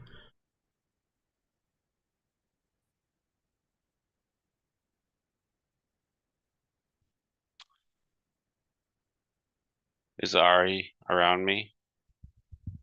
I imagine somewhere in camp. You know, it's probably like you're on one side of camp or something, and that's why it was you that heard it. Maybe I'll just turn and like look at her until she I caught her attention and kind of just like gesture to my ear, like, do you hear that? She would walk over to you quietly, kind of with like a quizzical look on her face, but she's not saying anything because you're not saying anything to her. I kind of imagine that, having traveled so long, that we've kind of got these Well, like in the sense that like by talking, you won't hear it. So it's like you can see that like Tord is trying to hear it, whatever it may be. So she'll come up beside him and listen. And it's not long after you kind of like apply your focus to trying to listen that you hear it too, Ari. There's definitely a voice that's calling out, and it's an elven voice speaking in your language, calling for help, kind of in a distressed, drawn out, like, help.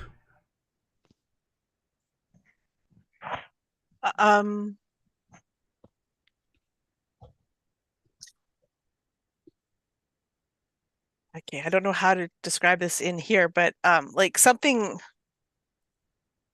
do like an insight check, whatever, because the forest is always, there could always be tricks and stuff. So that's the first thing: is this real? Is this a mimic? Is this so? I don't know how we would describe that. So let's. You're going to find a distinction first of all that you think fits. And then maybe wisdom as a value, maybe, or compassion, possibly even. I can see a strong argument for that. As far as role, maybe scout, or maybe even thief. I'm thinking scout because I also have a keyword underneath it called perceptive. Oh, okay, perfect. So yeah, you have a specialty as well. Yeah. Okay. Scout and so perceptive, both of those qualify. and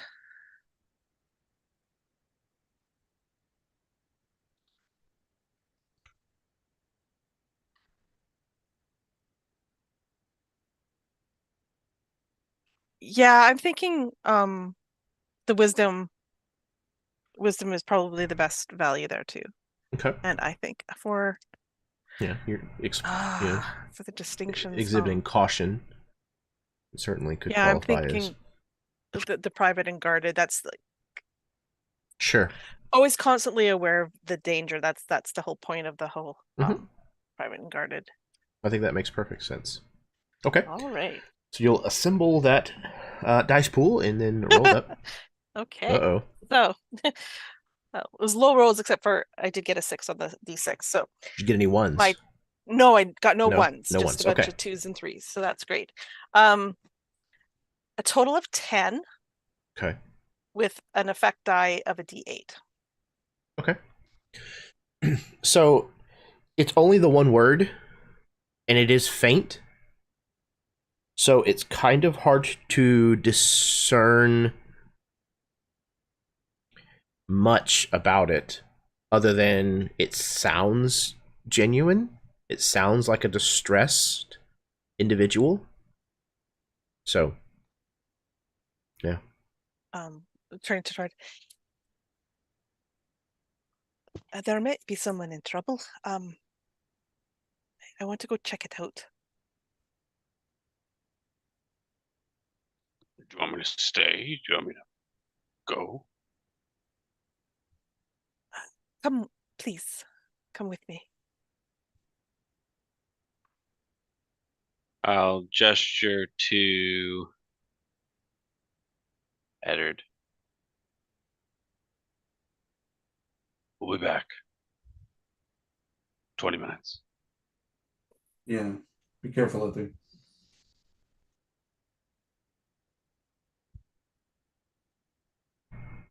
Okay. So And then I'd like Ari and to- Tord. Yeah, approach quietly. Hmm. Quietly, but not dawdling. Like quickly, but quietly to the sound. Okay. Tord, at the point where you were saddling your horse up, had you already put your armor on? I would say yes. Yeah. Okay. So I think that Ari's approach is probably plenty quiet. Tord, on the other hand, I doubt. My Yeah. armor is leather, I'm pretty sure. Oh, is it really? Okay. Yeah, we're like horse riders. Worked Oh, leather and that's hardened right. leather. That's right. Okay. Yeah, it's Sir John with the plate. Mm-hmm. Mm-hmm. Yeah. Okay. So, Tord is not quite as stealthy as Ari, but quiet enough. As the two of you kind of stalk towards where you hear this voice, you get to where it sounds very close, and neither one of you has seen any source of the noise. At some point, you're waiting between calls. You move forward a little bit, wait, hear the call again, get a bearing, and kind of head towards it. At some point, you stopped, and you're like, it sounds like it's right around here. You hear it again, you turn around, and it looks like it might almost be like, off to the side or behind you. Then you hear it again, and it takes you a moment, but you realize eventually, Ariana, that not far in front of you, that there's a sinkhole, like a place where it looks like the ground must have collapsed recently. You can still see, plants that are kind of like the roots and things are kind of sticking over the edge, so it's clear that they've been recently kind of disturbed. And it's kind of tucked amongst some like roots and rocks and things of that nature. So it's kind of hard to see, but it's probably just over 5 feet in diameter at its widest. And the cries seem to be coming up from that sinkhole. I would approach cautiously because not sure how stable it is, but trying to get to a place where I think maybe at some point drop down and it's kind of like crawling to the edge, trying to like you would on like if it was ice, right? You put your weight out on everything. To see if she can look over the edge of this sinkhole. Okay. Now you find a pretty solid looking, branch or a root or something that is kind of like growing near the edge of the hole, maybe even forming one of the sides of the lip of the hole itself, and kind of like edge yourself out onto it, but where you can kind of look out over the edge. And again, the forest detritus is kind of like, making this kind of furry drip over the edge. Some of it kind of falls a little as you kind of near, and the voice inside the hole changes. Hello? Is someone there? Again, in Elven. In Elven, hello? Are you okay? No, Anything broken? Yes, I think so. I think it's my back. My legs aren't working. Can you help? Please. Can I see anything in the pit? Yeah, it's very dark, especially past, the first several feet. So you're definitely relying on your dark vision. And even with your dark vision, it's kind of at the edge of what you can really make out in the dim light here. You can kind of see some of the details of what looks like the floor of this this pit, essentially. And you see kind of like a hand kind of reaching up into the dimness that you can make out in with your eyesight, kind of waving. It definitely looks like maybe blue, as far as I guess you can't see color technically with dark vision. So you can kind of see what looks like cloth kind of wrapped around the hand. It doesn't look like an armored individual, or if they are armored, it's not very much. And you can spot a ring on one of the fingers of the hand.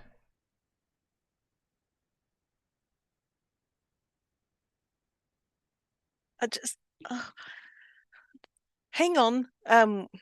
We'll try and get you out of here. And she would turn back to Tord, and in common would be talking. Tord, can you get some rope and maybe a lantern or some sort of torch or something, and some good rope. There's a person that they've fallen down in this pit. I imagine I left my horse where it was, but I still have some of like the materials. You know, I imagine Tord keeps the length of rope attached to the saddle, or like some sort of, to attach my things to my horse, and I kind of like throw one end over to you, perhaps over a branch or something. This seems to be a place filled with trees. Oh yeah. Affix Maybe my a view. lantern.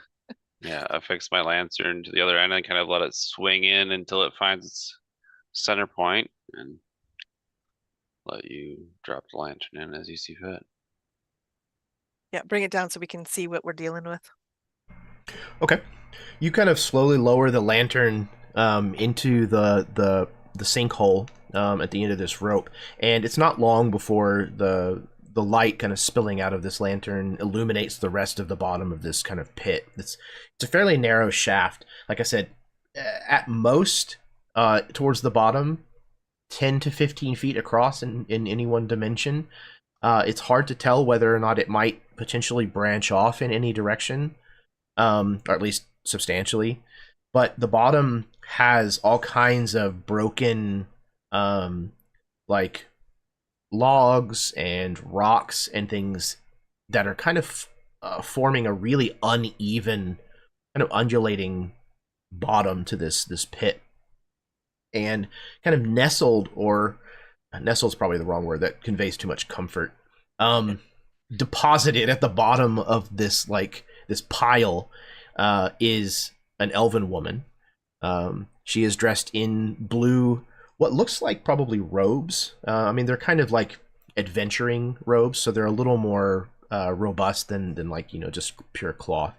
But she's laying at a really bad angle. Her back is kind of draped over a rock, and she's got no small amount of blood kind of on her hands, and kind of on the area around her. It doesn't look like she's necessarily in danger of like bleeding out, but there's no way she could get out of here on her own. Right. This shaft is probably. Oh, were you? I was gonna say, how far down? Like, Yeah. how deep? I would say it's probably 40 feet. Oh, okay. Down to her, so it's a pretty sizable pit. can you help me, please?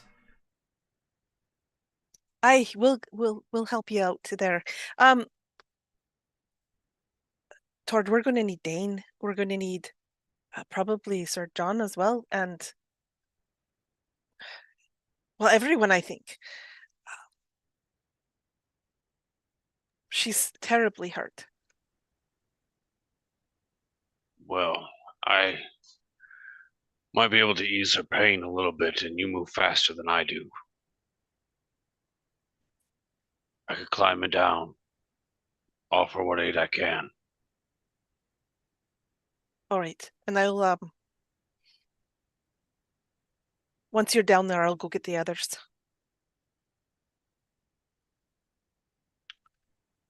I'll climb down into the hole. All right. So let's Have get that a rope. roll. All right. So you want to choose a distinction you think fits, and then a value and a roll. If you're looking for suggestions, roll warrior might work. I could also see an argument for scout for this one. Values, again, compassion could potentially be a suggestion. Hope, maybe even. What is the average dice pool size? Like 3 to 5? Yeah, you're always gonna have. Well, I say always. You're always gonna have 3. You should always have 3. Yeah, and then anywhere between 1 to, or I guess technically 0 to probably 3 others. So anywhere between 3 to 6. Okay. Right.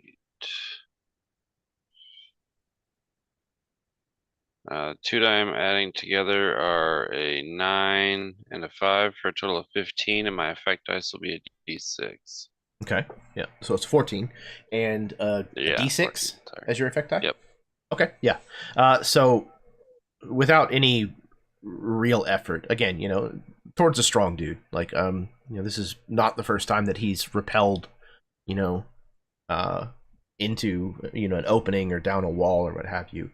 So you tie off, a quick harness on the end of the rope. You secure it, on the other end to not, completely unfurl or what have you, and you kind of, lean yourself over and free rappel down the inside of the shaft of the sinkhole.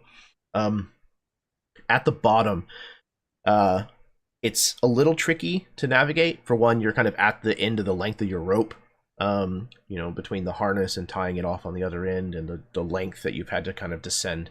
And then the footing at the bottom is real uneven and unsettled. Like most of the stuff that's been deposited here at the bottom of this shaft fell in, apparently, whenever it collapsed, and hasn't settled over time. So you're kind of precariously having to find purchase to stand down at the bottom of this sinkhole. But again, Tord has the athleticism to certainly pull this off. You see by the lantern light, this woman has kind of the look of perhaps someone who, what's the button? Who looks like she probably deals in magic. There's a staff that's lying not very far away from her. Like I said, her clothing definitely has the look of robes. And she, even though she's not crying out or calling out, you can just tell by the look on her face that she's in considerable pain. When she sees you coming down the hole, she begins speaking in Elvish, which unfortunately you don't understand. But at the surface, Ari, you can hear her saying, "You certainly aren't the voice that I expected. Who are you? What do you want?" You muted, Karen.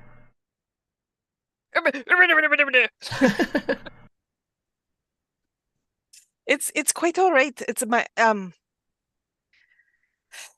he's my friend. He will help you. Oh, okay. Okay. Does he speak Elvish? I don't believe so, no. I hope he doesn't actually. I mean, I don't think so, no. Oh, okay. You're not going to leave me? I do have to leave to go get some help. No, no. But how will I speak with your friend? Do you not speak anything else? No, No. I don't. Hmm. Well, that complicates things, doesn't it? I would hand her my water skin.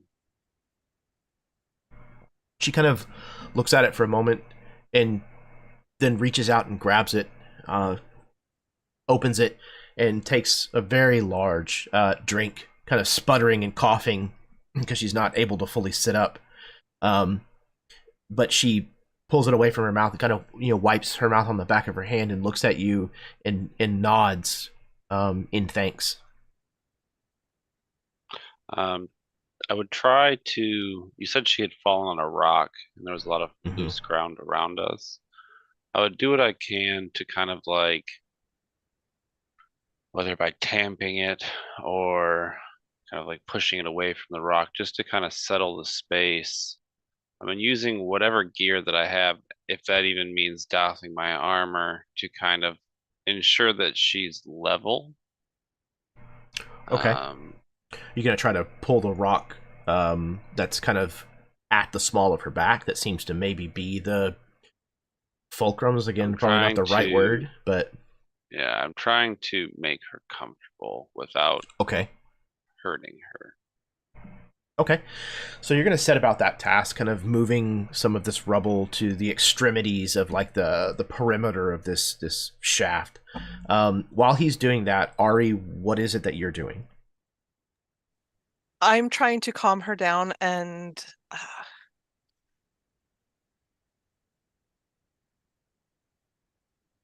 that's pretty much all I'm doing at this point. How long did it take us to get here? Like how far back is camp at this point? I think it's probably like 100 feet. It's not incredibly far. No. Once it looks like he's getting her settled and like he's working at it and I've tried my best to calm her down, I will actually run back to camp to get the others. I imagine this individual's anxiety begins to rise with Ari departing. I'm going to spend one of my 2 power points to use my healing ability. It's a D6 to recover another character's stress or complication in relation to being anxious or angry. I imagine the anxiety of being left with an orc while you have a back injury is really stressful. For sure. Yeah, she exudes a heightened sense of vulnerability and the anxiety based around that. But with your focus on like, is this a magical thing or is this just like a consciousness of presence kind of thing? I feel like it's kind of like an empathy thing. Okay. Yeah. Like, so it's you're just mindful of your behavior. Like, of shared grief. Right. Okay. So within moments, the anxiety of that in particular source seems to ebb. She seems to not relax, but to not be quite as on edge around you.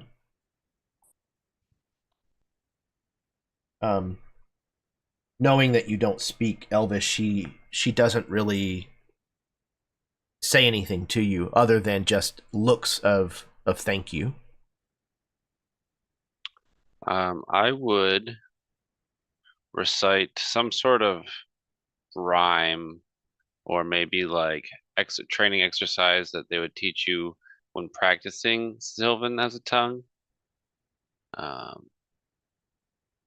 Just something repetitive and simplistic, rhythmic even. A poem or a song. Okay. Yeah, like I like the thought of maybe Tord is even singing some kind of like Angorian, ballad or something that maybe he picked up or heard at some point on the battlefield, or perhaps even like in a tavern or something. I actually think this is a milking song. This is what the Oh, milkmaids nice. sing to keep time. So many Perfect. days Tord would have to be babysat by his sisters who had, milking tasks. So I remember the songs. Yeah, absolutely. And after a while, you can see again, the expression of pain doesn't go away from her face, but she seems to visibly relax as much as she can, even kind of following you around your duty, kind of at the bottom of this hole, kind of paying attention to what you're doing, and maybe even smiling a little at your song.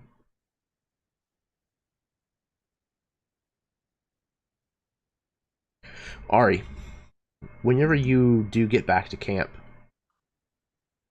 what are you saying? How are you broaching this topic? I think in the moment,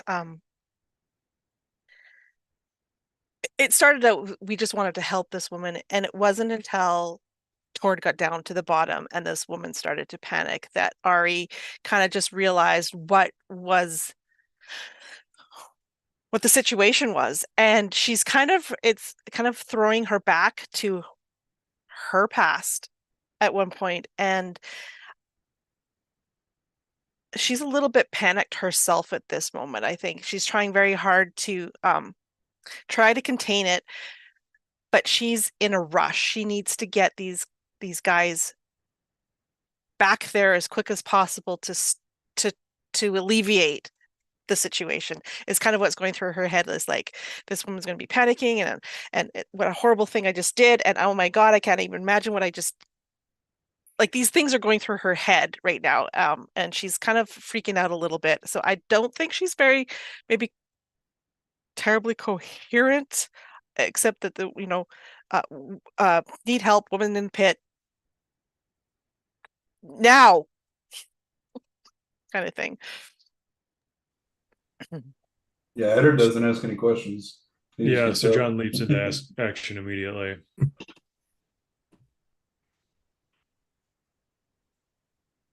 Of course, I'm gonna go. Sorry, what did you say? Where's Tord? I left. Where? This way, follow me, please. And she would be running back. Like, don't run too fast. Yeah, I'll run with you guys. I wasn't even thinking. I just left him in the pit with her, and I mean, she's got to be. Oh my god, what did I just do? She's hurt so badly. Too? Yeah, he's down there helping her out, but we need you. She's bad. She's really bad.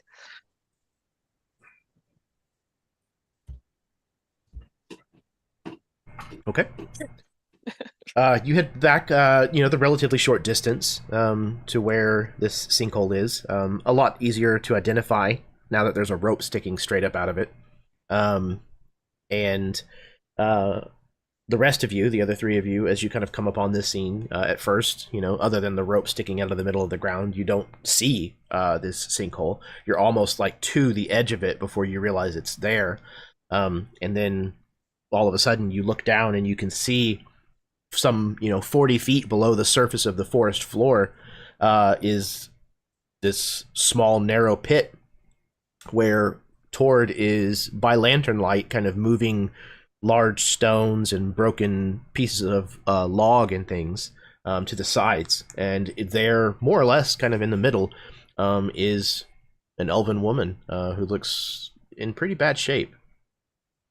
As soon as I'm back within earshot, like down by the pit, I'll be calling out to her like, I've got to the friends. We're going to get you out of there. I don't know if I can move. You don't worry. They'll take care of it. Good. take Do you care need of help it, down right? there? Oh, how bad hurt is she, Tord? I don't think she can move her legs. I can't get her out alone. Eric could help with that. Let's see. I think I would need to use some PPs to do this, but let's see.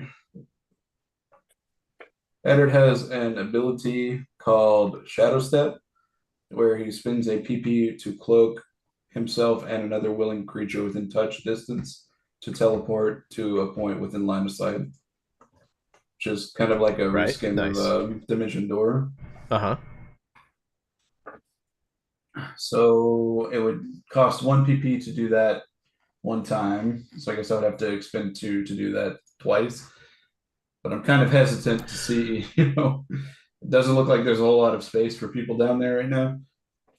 Mm-hmm. And I think in this instance, because Cortex is so much looser with the way a lot of this plays, it's probably okay for like just spending the 1 plot point to, do it to get down there and do it to get back kind of thing. Okay, cool. Would I be rolling something as well? I don't think so. Like in this instance, like it's a spell that you have. For some reason, I have the spells listed as D6, except for one of them, which is listed as a D8. Okay. So I'm guessing that's like for when in combat, if you need to roll right. or not. I mean, I guess if it's something under duress, or there's like a chance that things could go awry or whatever, then I think that would probably be more applicable. Gotcha. But in this instance, things are fairly well under control. So I think as long as you make sure that she is fairly secured before you attempt to move her with the spell, and have a place to be able to set her down, that you could probably do so without any reason to roll. Okay. Tord, is there enough space down there for me? I just need to get down there just briefly. I believe so. Step lightly. So I guess I use that PP, and the way that kind of looks is Eddard flings his cloak over him, and as the cloak kind of passes around his body, it just disappears from where you're looking. And in this instance, when he shadow steps down to Tord, I think he would probably try to like grab onto Tord's back rather than like land on the ground freely, because Tord probably already weighs like a lot more than Eddard. So instead of making like a shock to the ground that's already unsturdy, I think he would try to grab onto Tord. So yeah, okay. Tord, I just land on your back. Nothing new. So he kind of tries to like step down slowly. And the elven woman kind of starts a little as you kind of appear out of nowhere. Yeah, I'm sure. So I mean, he's not even thinking at this point. He's kind of like on autopilot. And Tord, did you say you had some rope with you, or did you use your whole lot to get down here? I used quite a bit to get down here, plus the lantern. I need a way to secure her. I can bring her back up with me. We won't land hard. I just need to be sure she won't hurt in trouble.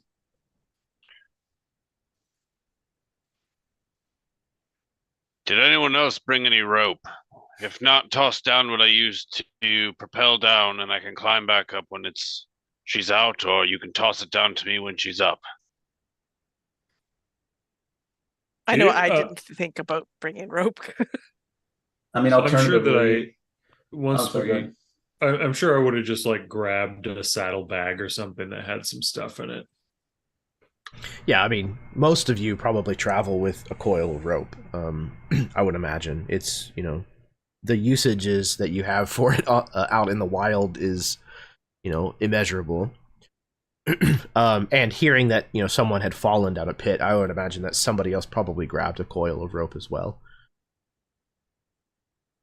Okay, so you kind of toss down this coil of rope, and you're able, Eddard, to kind of wrap it around this woman in such a way that you're maybe even with a couple of sticks or something to kind of form like a harness. Yeah, like a splint, of some kind that you would normally do for like a leg, only just kind of along the sides of her torso and hips to try to keep her waist from pivoting at all.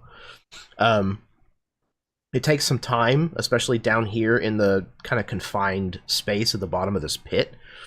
But especially with you and Tord working kind of together, it's something that you can get done before too much time passes. Eventually, at some point, you discover that this woman speaks Elvish. It seems like that's all that she can speak. Although it does seem like she understands some Common, some Divinian, but she's not able to communicate with it. I think Eddard speaks Elvish. Yeah, if I remember right, I think he speaks. Whenever we were still playing 5e. He also speaks Sylvan. Okay, nice. Yeah. But she tries to cooperate as best she can, but she's not really able to move anything like from like sternum down. And you're able to kind of get her kind of wrapped up in this brace and ready to be moved. She looks a little concerned.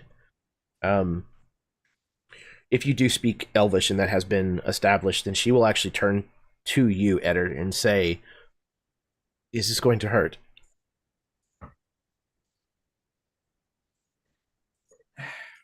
Yeah, no, it's going to be quick. It might upset your stomach is all, but we'll be out here before you know it. She kind of closes her eyes and nods, just kind of before like putting her head back. Yeah, and Tord, you see Eddard flip his cloak up again, and they're gone. And we'll teleport out above to the ledge, and Eddard will kind of sit her down. Okay. You very quickly kind of find a place that is, clear of most things. So it's just, like dead leaves and, soil and things like that you can kind of lay her down in. She sighs whenever she realizes that she's out of the hole and back on the forest floor. And she thanks you in Elvish. Thank you very much. I wasn't certain I was ever going to get out of there alive. I'm just glad my companions heard you. Eddard's speaking. He's got like this purplish like smoke coming out of his mouth, just a little bit, but I mean like a little bit of leftover magic. She actually, out of all of the things that have transpired, she seems the least bothered by that. Finally.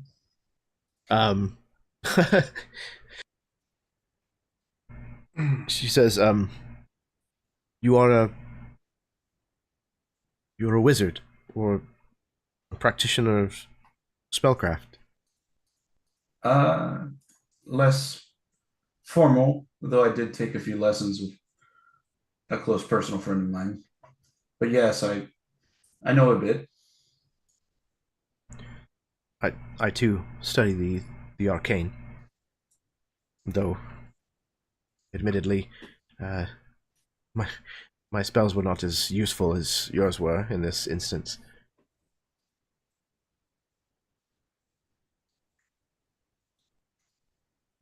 And he kind of, as soon as she said she knows a bit about magic, it makes he kind of stops to, he says, "Do you feel it too here? It's just different." But then he realizes he's talking to an elf, and this is probably like the norm for this person. And then he kind of goes into his explanation of like how things feel different here rather than like anywhere else he's ever traveled in on Vykaril. Like the magic, since she already has told that they practice magic. Yeah, she seems a little confused at first, and says that I've never traveled south of the wall before. Does the mention of the Feywild mean anything to this person? She nods. Yes, the Feywild is another place, a place that is beside this place. But there are many similarities. Yes, it feels like in this spot specifically, it's closer than I've ever felt before. Not to interrupt you, Heather, but we'd like to take a look at her real quick. Oh yes, by all means. She nods. He kind of vehemently. nods. Please. I think at that point, Eder would probably help Tord out of the hole. Yeah, pull.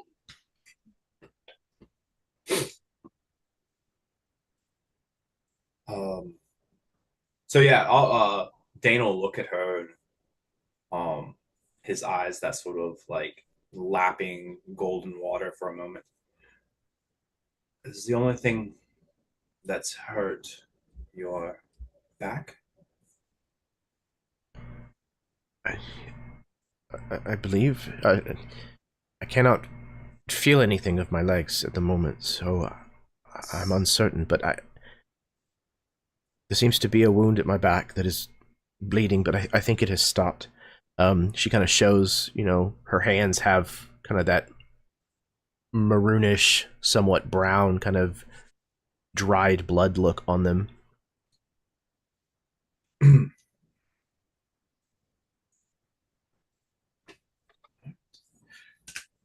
All right. Well, I'm going to attempt to heal her.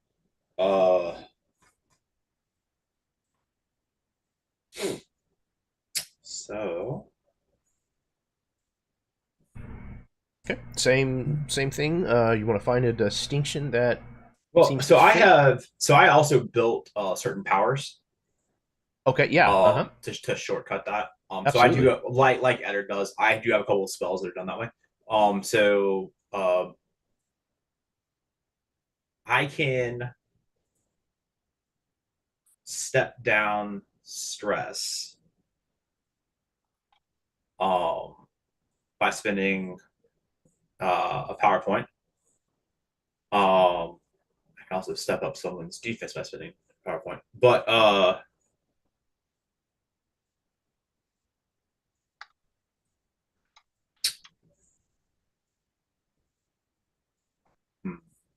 right.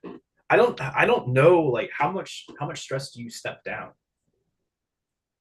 So stepping down is usually just a single die type. Typically. Gotcha. So like if you wanted to do more than one at a time, it would probably be it would probably need a roll.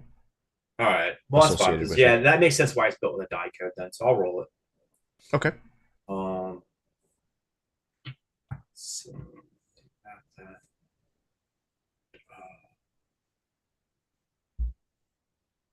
all right. So I'll be.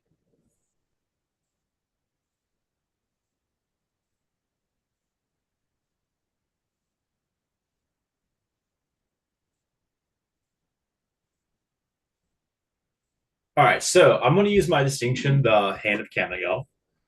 The reason being is there's a sub-distinction on it called the two-handed grip, where I'm able to, I can step my distinction die down to a die 4, and at the same time also recover stress for somebody. So I'm going to Okay. combine that with my healing to see if I can't get more effect out of it. Sure. That makes So good sense. I'm going to use that compassion, and witch, because I don't heal the normal way. Yeah, that makes perfect sense. Again, like it's less clear, in Cortex. Healing magic isn't as much, squarely in the purview of the divine as it is in D&D. So yeah, that makes perfect sense. I did get a 1, just so you're aware. Okay. Okay. Do you want to know what it was on? No. Okay. No. It only matters if I want to activate it as a hitch. Gotcha. I'm trying to decide if I want to or not in this situation. Okay. But it cannot be used for your total or your effect die. No problem at all. Okay. So my effect die is going to be a die 12, and my total on the others is going to be 14. Okay. Excellent. So it's the flaking like rust does start to come off of him more. I think actually probably even more here than it has elsewhere, with the magic of the woods being a bit different than other places, but that same sort of like lapping water sound, and then I should be able to step down, I would imagine, most of her stress, because under the healing it says I can even recover permanent injury. Right. So okay. What I do actually need to know. I think I am going to activate your hitch. What die type was it on? Compassion. Which was a D8? It's a value. It's a D8. D8. Okay. I am going to introduce a complication. As a D8. And so you earn a plot point for that, for me activating your hitch. And I think what it is that while you are healing this woman's wound, at some point the two of you become very close face to face. And there's a moment of that kind of flash of attraction that exchanges between the two of you. Maybe not if Dane is not drawn to this particular person's appearance, but definitely from her. Like, she regards you in a moment. Dane may not be aware of what it means, but I think that's what happens. Okay. So that the water or the ground around both of us gets very like just damp dew or however you like it. But then I will extend my hand to her and help her stand up at the end of it.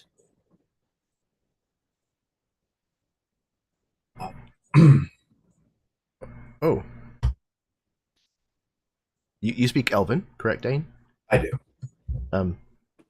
When she stands, and she has the power to do so under her own strength, she looks down and kind of touches the small of her back and her legs, kind of moving in each of them independently. Thank you.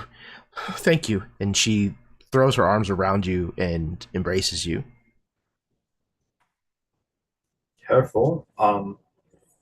I tend to rub off on people. I say, kind of trying to make a joke about my extremely flaky, rusty skin at this point.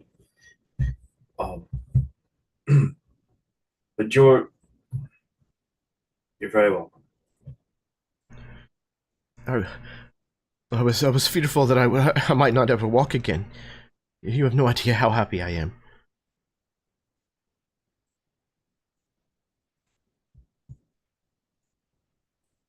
Be hard to. I look around for a horse. Be hard to get home if you couldn't walk. Indeed. Please, can I repay your kindness? All of you. She kind of thinks to add the rest of the group, to include all of you in this offer. Please, I insist. I don't. I looked at Ari. I don't know. I don't want any issues. No, this is just help the next person that you come across that needs help. That is payment enough. But you won't allow me to pay the kindness that you've shown me. It's not that we won't allow you. It's that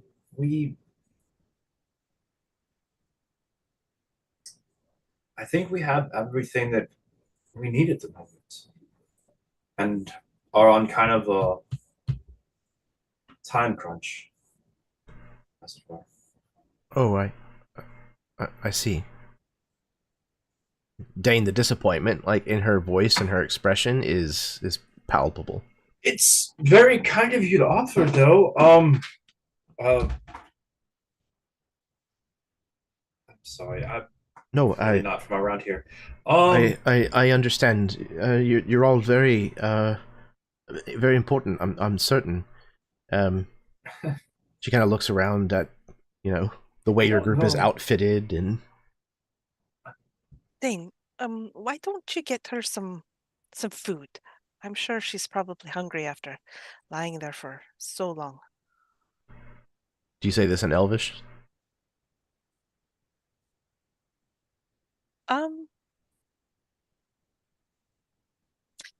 Yeah, I think so. With the woman being right there. Yeah. I'm not going to be rude and speak a language that I know she doesn't speak. She nods vehemently. Yes, I certainly could eat. Berries, mushrooms, bark. We haven't finished putting all the breakfast away yet. Right. I guess I'll go get whatever it was we were going to eat. This mushroom. Okay. Yep. Don't bring the silverware back. Don't bring the silverware back. I'll go get some, I guess, leftover mushroom stew from last night. Dane, whenever you go to leave, this elf follows you. Okay. Sure. It's probably better warm anyway. Our camp. No, our camp's this way. It's fine. You intended for me to stay. I'm sorry. I don't know. I don't know what Ari intended, other than for me to go. You could. Do you mind? No, do I mind if you come back to the camp? No, that's fine. We have water and mushrooms. Then I'll just come with you then. It seems simpler. We've already gone part of the way. There, I mean. 6 feet. Okay. Well, I'm Dane. The big guy's Tord. The other big guy is Sir John. And what was your name? Oh, and the wizard is Eddard. Oh, well, Lord Eddard. And Sir Tord. And Sir John. There's more than one Tord, or no? Sir's a better name. Sir's a title. He's a knight. Oh, I see. Of the House of Pendrake, that Lord Eddard is the Lord of recently. So they live in the same place, but one of them. A lot of times we lived in the same place, but you said they were from the same house. Yes, but it's It's not a real house. It's Do you know anything about a knights? figurative house. I've heard the word before. All right, so like Dane really is racking his brain to trying to come up with the like elven equivalent of them, and he's like, so I know in the Don't be elves, fooled. We're brothers. Don't we look alike? in elves have like different groups of elves that are united by a common goal or cause. The mean- house in this sense is kind of the same thing. It's a political entity, and Like the Lord sisterhood. Editors- yes, but they're guys, so I guess it'd be a brotherhood. But it's the same thing. Like, yes, no, exactly the same. Lord Eddard is in charge of it, and Sir Tord. In a normal situation, he would work for him, but that's not really how it is because he was a Sir Tord before he was a Lord Eddard. I know this is very confusing. You've kind I'm of lost sorry. me. Lord But Eddard it's all and very Tord are fascinating. very important people, yes. And Sir John is also an important people, but from a different place. I see. Right. I think. Well, It anyways, doesn't matter. my name is Marethalin, and it's very nice to meet you, Sir Dane. Yes, technically. I mean, yes, but you don't have to Is call that me wrong? sir. No, I am a sir, but only very, very recently. Okay. It's new. So you can just call me Sir Dane. Just Dane is good. Dane. Very well. Dane then. Um, So, could I have some of the stew then? yes. Help yourself, or I guess I can get it for you. Sometimes I get Ari's, and I always get Sir John's. You wouldn't think I would have to do that anymore, but I do. Oh, Sometimes. Are No, you please, in? here. Are you in? She. Related No. in the same brotherhood? Uh, companions. I mean, we travel. Partners. Oh, no, no. Um, Ari is spoken for by somebody else very important. I see. She's Okay. she's more like She's a happy at sister this. and a mother at the same time. She kind of looks back at Ariana Shial, or sorry, Ariana. I mean, she actually is a mother, yes, also, but that's not what I meant. I meant our relationship. She just tells me what to do a lot, or tells me what I shouldn't do, or tells me I did a good job, but then also doesn't tell me what she should tell me. But that's neither here nor there. So here's your stew. Oh, thank you. You're very welcome. So do you have a horse? To get back to wherever it is that you're going? No. Horses are. They're difficult. To go very far here. Many times it's easier just to travel by foot.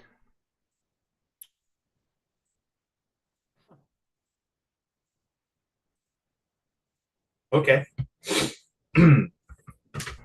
But you came on a horse. We all did. Yes, from that way. Yes, from the Umberwood. Most recently. Yes. You came from further away than the Umberwood. We've been a lot of places recently. In fact, we were all the way out in Sir Tord's homeland not too long ago. He's from way that way. I've met so few orcs in my life. He's the third that I've seen. But I've definitely never been to an orc's lands before.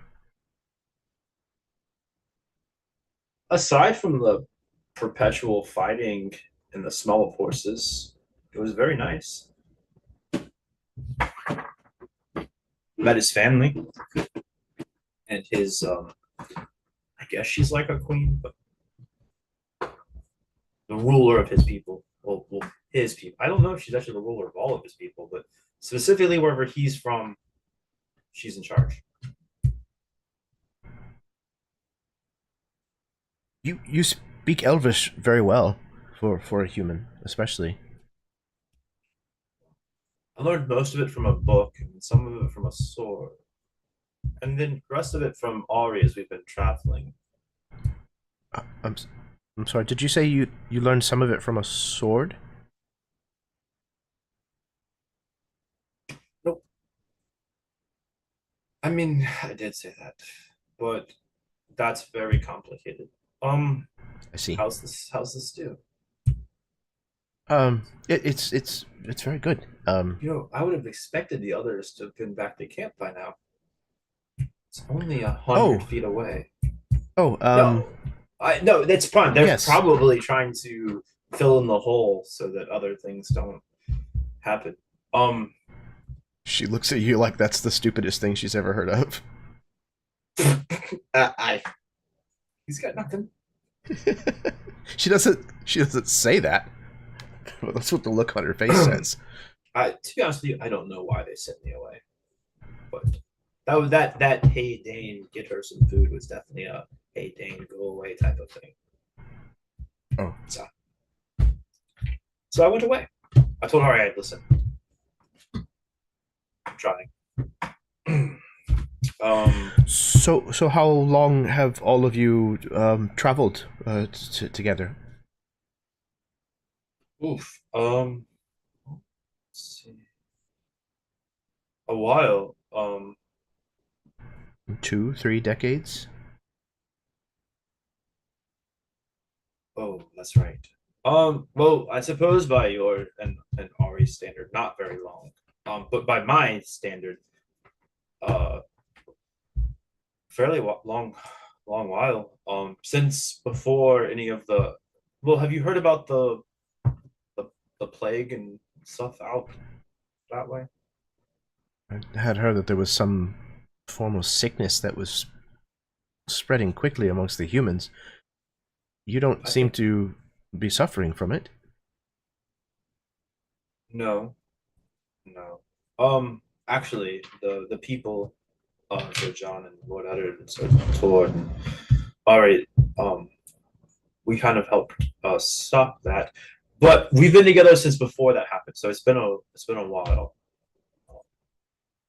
Actually, how long has it been? Like I was about to say, hasn't it been like some 6 months or so? Yeah, I was gonna say, I guess 6 or 7 months, maybe. Yeah, in real game time, it's probably somewhere between 6 months to a year now. All right, so yeah, 9 months, 7 months, so not long by. Oh, yeah, you've only just met. That's only really long, hardly even long by human standards. Just so much has happened.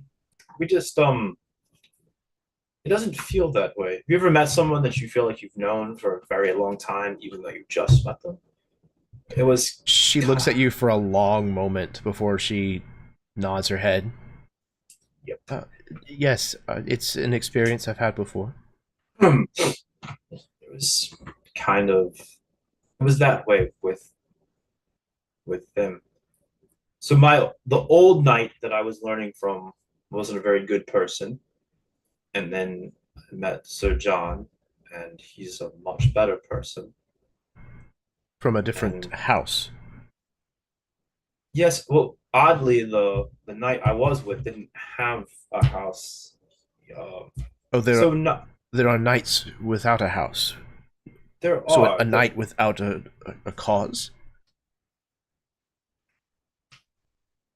Yes, and sometimes that's okay, and sometimes it's not.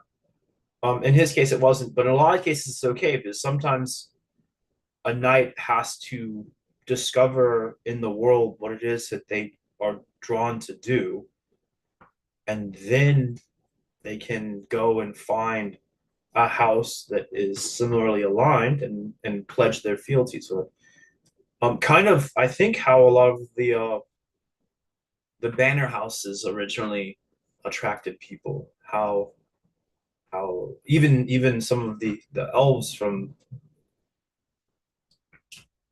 history would have gone to Baneshell or others. I've heard So- of Baneshell.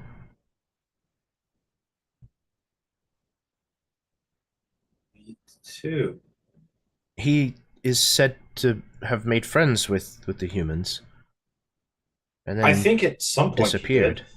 Well, he's not disappeared. He's I don't necessarily know that he disappeared so much as he just. There's this great line in the end of a book where the people are all gathered, and it's the end of the book, and you know they're not going to stay together, and so even though they've become friends and they shared a common purpose originally, but the last line is it's we this way and you that, and so that's what happened. I think with Bane shows he took a different path. You'd have to ask him to understand, and that was another person I was told not to ask a whole lot of questions to, so I didn't. I see. He chose to remain close to the human houses. He did. There was a point long ago that he was much closer to the humans than he is now. When he dined with them and put armor on with them, trod on the same battlefields. But time has a way of changing things and changing people, and even elves are not immune to that. But something lingers in that old man's heart, and that's why he stayed where he is, on the edge, walking between two worlds, a stranger to both now, I assume. It was nice seeing him again. Sorry, that was very weird. That happens sometimes. Yeah. The stew is delicious. I'm Ari enjoying... made it because Oh. it's made out of mushrooms. That makes and good sense. it does. Yes, I do sometimes good, make food, but I spices understand in that it. up here the animals talk, and I didn't want to eat them, and so we're trying to get Oh. accustomed to eating I see. mushrooms because they're much better than sticks that they were feeding me before. Am I telling you all of this? I wonder where the rest of them all went. Oh, they're probably standing behind a bush laughing right now. How did magic, you study magic? Yes. I'm a spellcaster. I'm still learning, but I know a few spells, enough to try to apply them. Wandering around. That's good. I thought. That's good. Well, it's was it your spells that got you in the hole, or just not seeing the hole? No, I think it was one of my spells going wrong.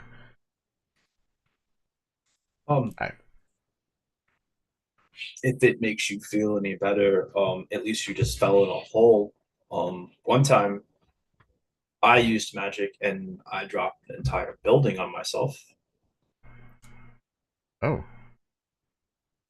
Well, I wouldn't say that it makes me feel better. But no, I don't. I mean, I guess what I'm trying to say is, it's okay to make mistakes. That's how we learn. And not that you would, not that I have any place telling you this, but don't be discouraged by it. Right? I'll try to remember that. That's a wise way of looking at things. But also, don't drop buildings on yourself. That's so. How did you learn magic? Someone teach you? Well, yes, I'm being taught by my mentor. Oh. That must make things much easier. Oh, certainly. You didn't have someone teach you your sword?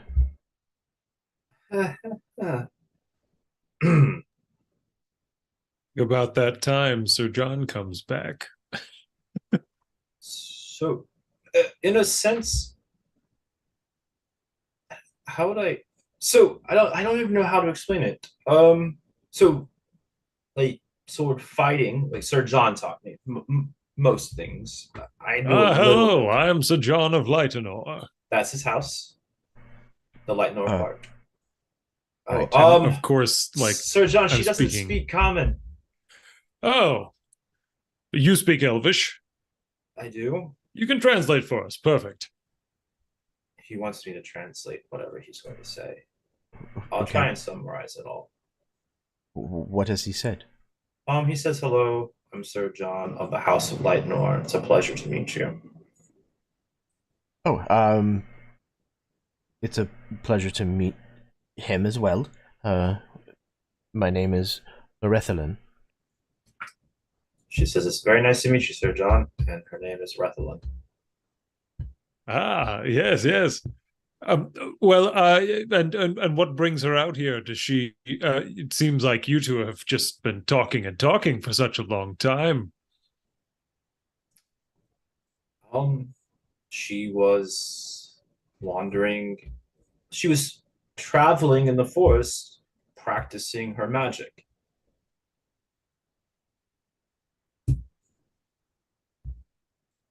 Yep. Great, great. And that's all you talked about this whole time that we were away? No, I'm sorry, I'm not trying to be. What is he saying? He wants to know what we've talked about. A little bit of color kind of rises in her cheeks. So I told him that you were a student, and you were out practicing your arcane arts. And then he said, "Is that all you've talked about?" And so I was going to explain to him that I was trying to explain about the houses and stuff like that, and just who they were. And sometimes it takes a long time. I'm keeping you far too long. No, I mean, I don't have anything else going on until they all come back from the hole. And then we still have to finish breaking camp. But I mean, if you still feel the need to rest, Tor drug that log in here. It's pretty comfortable to sit on. What are you saying to her? How long is this taking? Or did you telling her my life story? She apologized for taking me away from my duties, and I assured her that she wasn't doing anything of the fact, and if she needed to rest, Camp's up. Well, we should be taking it down so we can go. Oh, you were probably explaining the barrel to her. No. I don't just go around telling people about the barrel. I mean, You could tell her that normally in a situation like this, instead of just sitting around talking, we'd be talking while we're pushing a barrel up a hill. He says that you are also very welcome to stay in the camp for as long as you need, and that he agrees that the log is very comfortable if you needed to rest. Yes, up the hill. And then after we break camp, we'll be traveling that way. Kind of nods along emphatically to Sir John before kind of looking back at Dane. Perhaps I should. He seems rather insistent. He is always rather insistent. He's insistent on the way that he folds his pants and the way that he orders his tea. And He's your teacher. He is. I don't think he'll ever stop, in some sense, being a teacher. But the part where that. He's not responsible for me anymore, although he still does look out for me. It's that thing when you get the sir in front of your name, it means that you're done being a student of the basics of knighthood, but a good knight never stops learning. I see. And so he's taught me, and that's wise. Sword has taught me, and Eddar's taught me, although not much knightly stuff, but a lot about the world and poetry and books. Lord Eddard grew up in a library. I think actually inside of it. I've never clarified that, but from everything he says, I think he actually lived inside of a library. I may as well have. But no, please sit down. And Eddard might actually be able to fix the hole in your shirt. I can't do that. I've never learned that magic. I think I've seen him do something with that before. I can ask him for you if you want.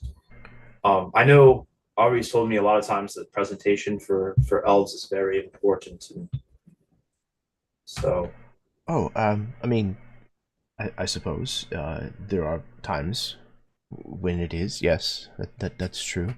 Well, then I'll ask him, and he can magic your shirt back together. All of you are quite fascinating people. Are you sure that I couldn't convince you to come back to my village?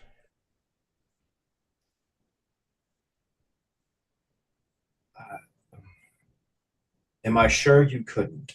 No, I'm sure that you could. I'm just not sure that it's the best idea, because we do have. Well, we have. You have things you need to do. We do, and there's things that Ari needs to do, and she specifically traveled all the way here to do them. And then, like I said, we've been in talk to Sir Tord's queen, and then we talked to my queen, and now we have to go talk to Ari's queen. I guess maybe that's your queen also. I'm not sure. I don't know how that works here yet. No, I don't think so. So apparently there's a queen of the elves, or a queen amongst the elves. I was trying to get information about that, but every time I ask any questions right now about anything elven, I basically get told I'm a petulant child and to stop breathing. But it seems rather abrupt. I get it. Ari's like 600 years old, and I'm only. Your friend is. She is a Corrode after all.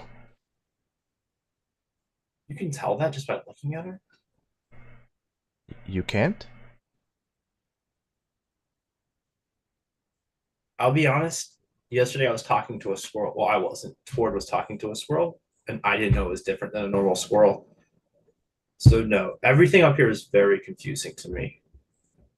I ate a piece of silverware because I thought it was the breakfast. Everything seems concerned.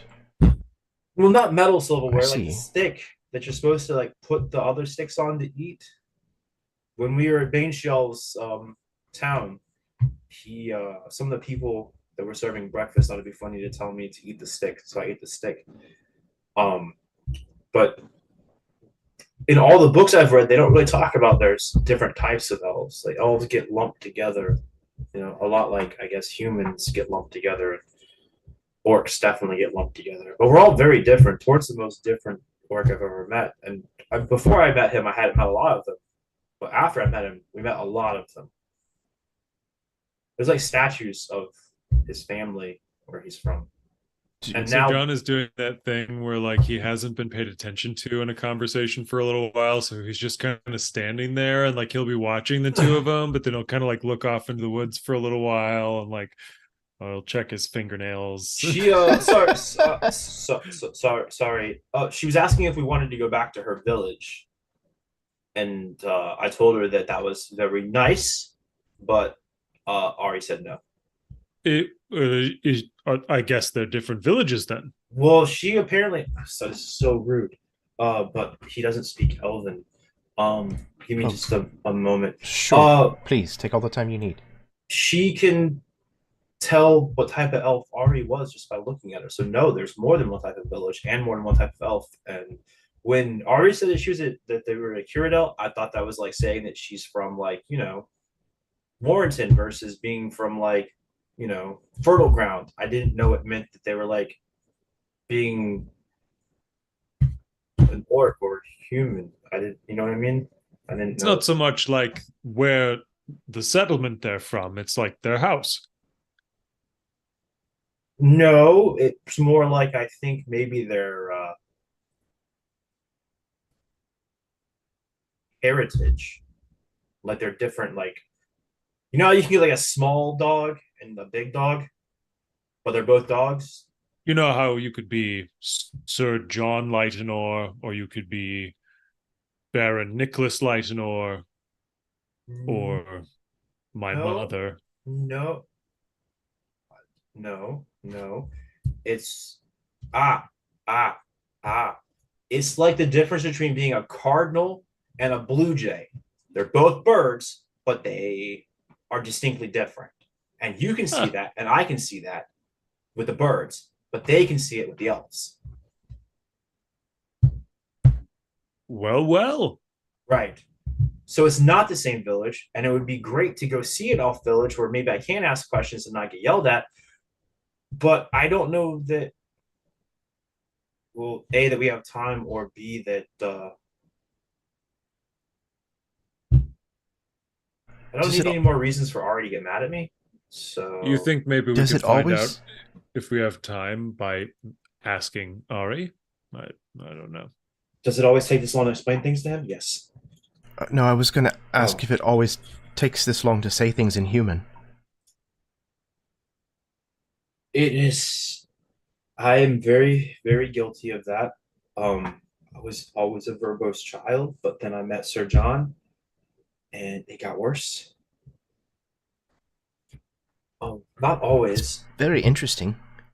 But it's the concept. You see, it's new to us.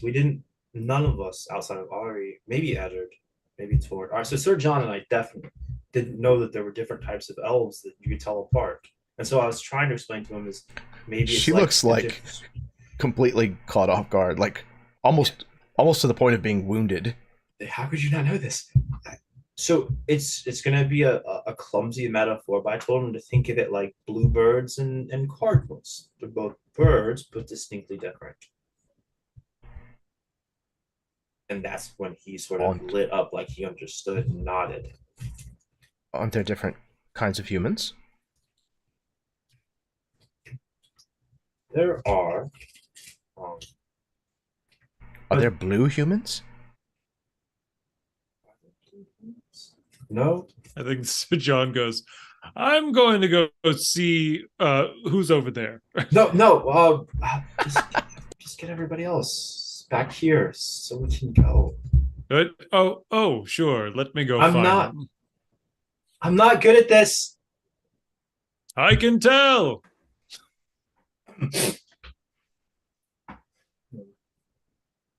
There's not any blue humans. No, I don't think.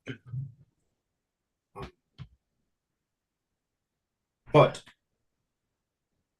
he, I guess, is going to talk to Ari about maybe going to your village.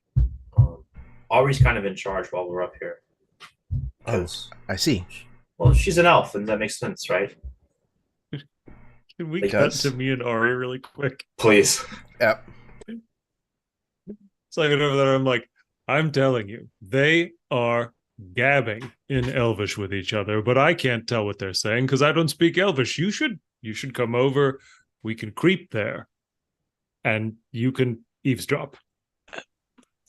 That's as highly inappropriate, don't you think? I mean, they're just having a moment to themselves. You don't need language to know that whatever he's doing is awkward enough to be highly inappropriate. He's not going to get any better at it if you just don't let him do it. I know, but I want to know exactly how bad it's going. Well, she hasn't left yet. I mean, she hasn't slapped him. Oh, you're no fun.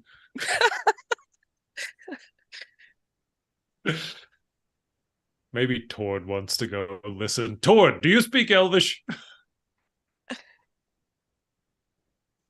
Well, towards finishing like coiling rope. No, I've never learned how to speak Elvish. Ugh. Eddard, what about you? Yeah, I know some. Ugh. Well, if trees could talk, we've got to go back. We've got to rescue Dane. It's not violence. I think the elf is fine, but we should go help. Oh, What do you mean? They looked like they were getting along real well. That's what I was thinking. Hard to say for sure because I don't speak Elvish. But I mean, you saw how much he was sweating, even from this distance. You can see He's a sweaty guy. He perspires a lot. I have I'm noticed. Yes, now that you mention. Cannon.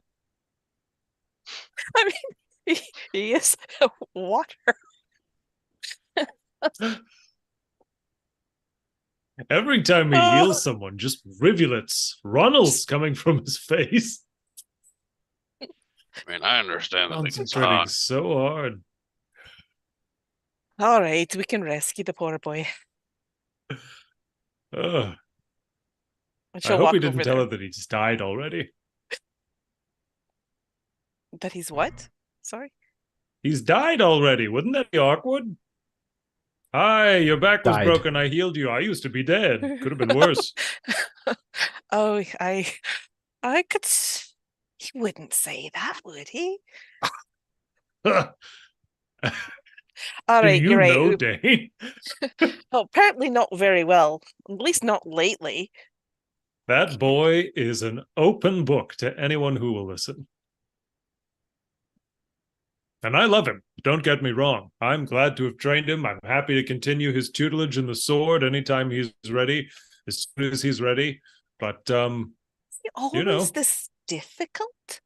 Well, he always would rather talk than do something. I've noticed that. I think he thinks that when this is happening, I just can't sit still. I've got to get up and I've got to move around or whatever. But I don't understand how he can sit still so much and just talk about things. Oh, I'm bored right now, and I've only been talking to you for what, 1-2 minutes?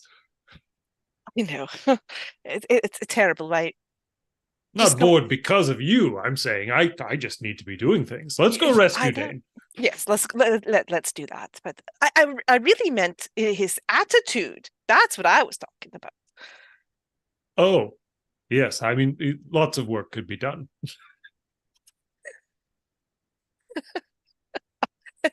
Kari kind of gives up at that point too. Just follows Sir John. And so when we traveled back up this way, so Ari could go talk to whoever she needs to talk to, we just decided that she should be the one who is in charge because she knows the area better, and we'll probably all get in less trouble because not many of us, none of us, I don't think, have spent a lot of time learning about your people. So if she's okay with a detour to a village, then sure. But if not, They're talking about a Sir detour. Dane. I imagine we kind of overheard that last little bit. Mm-hmm. They're talking about a detour. So I'm speaking in common because I'm going to be talking to Sir John. I'll be the translator. Okay. Mm-hmm. Sure. Great. Mm-hmm. They're talking about a detour to a Right. village. He wants to go visit a village. I think her parents might be involved. I'm not sure. Oh, we're already at that. I just. And you said it was going poorly. Well, I don't what's going poorly? know. I've never had a girlfriend, so let's talk about something different. What? Don't Sir worry about John. it. What? Never? I have pined for the Lady Laudine from afar. I've composed poetry. But have you ever told her? Oh, don't get me started on that. We're talking about Dane and the problem right in front of us. Dane, Dane. Hello, Dane. Ah, yes. Welcome. Having fun with your special friend? I wish I didn't speak common right now. So, right. Marathalan, this is Ari. Ari, the woman that you heard and rescued is Marathalan. Ari, she stands and comes over to give you like a traditional like elven greeting. Right, exactly. Fist bump. I cannot overstate my thanks enough. If you hadn't found me, I'm certain that I would have died in the bottom of that hole. Were you out here all by yourself? I was, yes. I'm trying to prove myself to my mentor that I'm ready. That I'm ready for the trials, that I'm ready to go out into the world and practice my craft. Maybe I was wrong. Hey, remember what we talked about? It's just a way to learn. Right. I misstepped. I made a mistake, and it nearly cost me my life. I did not bring down a building on my head. She kind of weakly smiles and looks back at Dane, as if like to explain to Ariana Shial. Or Ariana, sorry, I keep doing that. A building. And she looks at Dane. That's all I said. And she'll turn to Sir John. You're right. He might have actually said something about being dead. I'm not sure, but he talked about the building falling down upon him. You know I can Dane, speak you common, can. right? Oh, Like, I I'm know. aware of what you guys are saying. Yes. But I would love to repay your thanks by taking you and introducing you to the people of my village. I do understand that you're all very important on urgent business that you are trying to do here, and I don't want to keep you from that. Oh, what is your village? My village is totally a place that I wrote down. I definitely know its name. Vialathi. Yalapi. Would I have ever heard of it before? Yeah, there's a good chance of that. Judging by either what you know of the place already, what you may have heard of it, or if you've been there, and like the naming convention or whatever that it follows, and again her demeanor, or not her demeanor, her appearance. This is an Elkirn village, which are wood elves.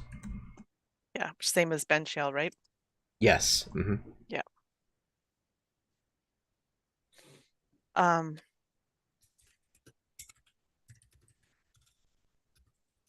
Would I have maybe passed through it at one point on my way to Benchell's, like 50 years ago, kind of thing. Yeah, there's a good chance of that.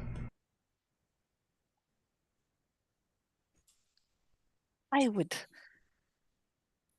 love to see your village again. It's been decades since I last been there. Oh, you've been there? I passed through it on my way south. So long ago. I see. Well, then, yes, surely you must know some of the people who live there. You could say hello to them. That would be wonderful. Yes, it would be. She kind of unsubconscious or subconsciously kind of like casts a look at Dane. And I think Ari's going to miss that look because she's going to look to Sir John, actually, and to let him know in common, like, I would really love to visit this village. It's been years since I've been there. You don't mind if we take a small detour, do you? This is your leg of the journey. Yeah, whatever you think you need. It would be good. Dane is literally staring baffled at Arya right this second. Just like almost mouth hung open, like wasn't expecting that.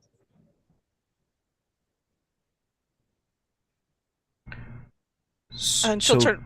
you'll come. Yes. We'll have All of you. that is all right. Oh, yes. Come. Yes, please. Yeah. Well, then we'll do it today. We'll break down our camp and then we can head out. Once you've been, properly looked after and made sure you've been fed and. Oh, yes. I recovered. I feel wonderful. Great. Then I'll sit quietly on the edge of your camp until you're ready to travel. Great. So it's settled, Sir John. We're going to break camp soon and head to Valathi. Wonderful. Can't wait to rest my heels in a real elven village. I'll tell the rest of everyone, and we'll get the camp packed up right away. All right. You set about finishing breaking up camp and are soon back on the trail traveling again. Perhaps with a small detour towards this village. Let's see.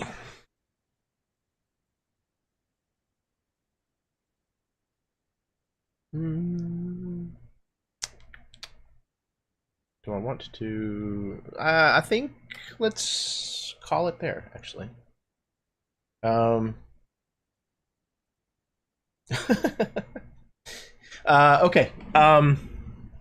Yeah, we'll go ahead and call it there for the evening, and we'll pick up here during the next session.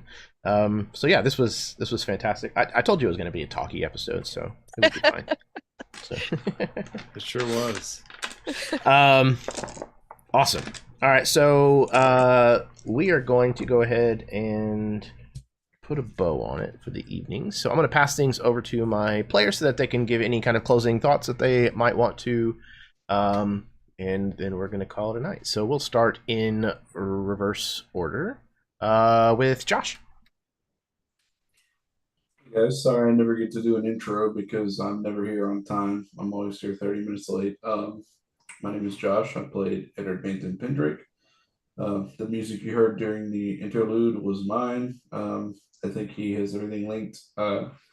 So check those out. That was the newest one. It was a song written, inspired by Ariana, called Shield Sister. So check that out. That's pretty much what I'm doing in my free time. I'm not playing a whole lot of tabletop anymore. This is actually my only game. So glad to still be here after these many years and probably many more to come at the pace we're rolling. But absolute pleasure as always. Yeah, man, I feel the exact same way. Yeah, there will be another of Josh's songs on the post stream, as I mentioned before. That one will be called Swordbreaker, so be sure to stick around and listen to that because that is Tord's anthem. Both are incredible pieces of music, as well as the tournament at Malrich. All three of them are really badass songs. And again, the first time I've ever had somebody compose music for a campaign. It's pretty fucking spectacular. Awesome. All right. Speaking of fucking spectacular, next up is Steve. Right. What did we learn? Don't roll ones. Okay.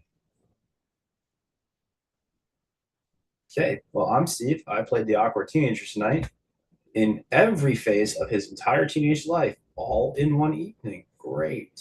So now we're through with that. No, it's great. I love you guys. It's so good to be to back hanging out. I really wasn't sure how time was going to go. I just had a really crap couple weeks, so this is a nice little relief from that. So thank you all. And I look forward to the next time that will hopefully not, be 3 months from now. But hey, you know what?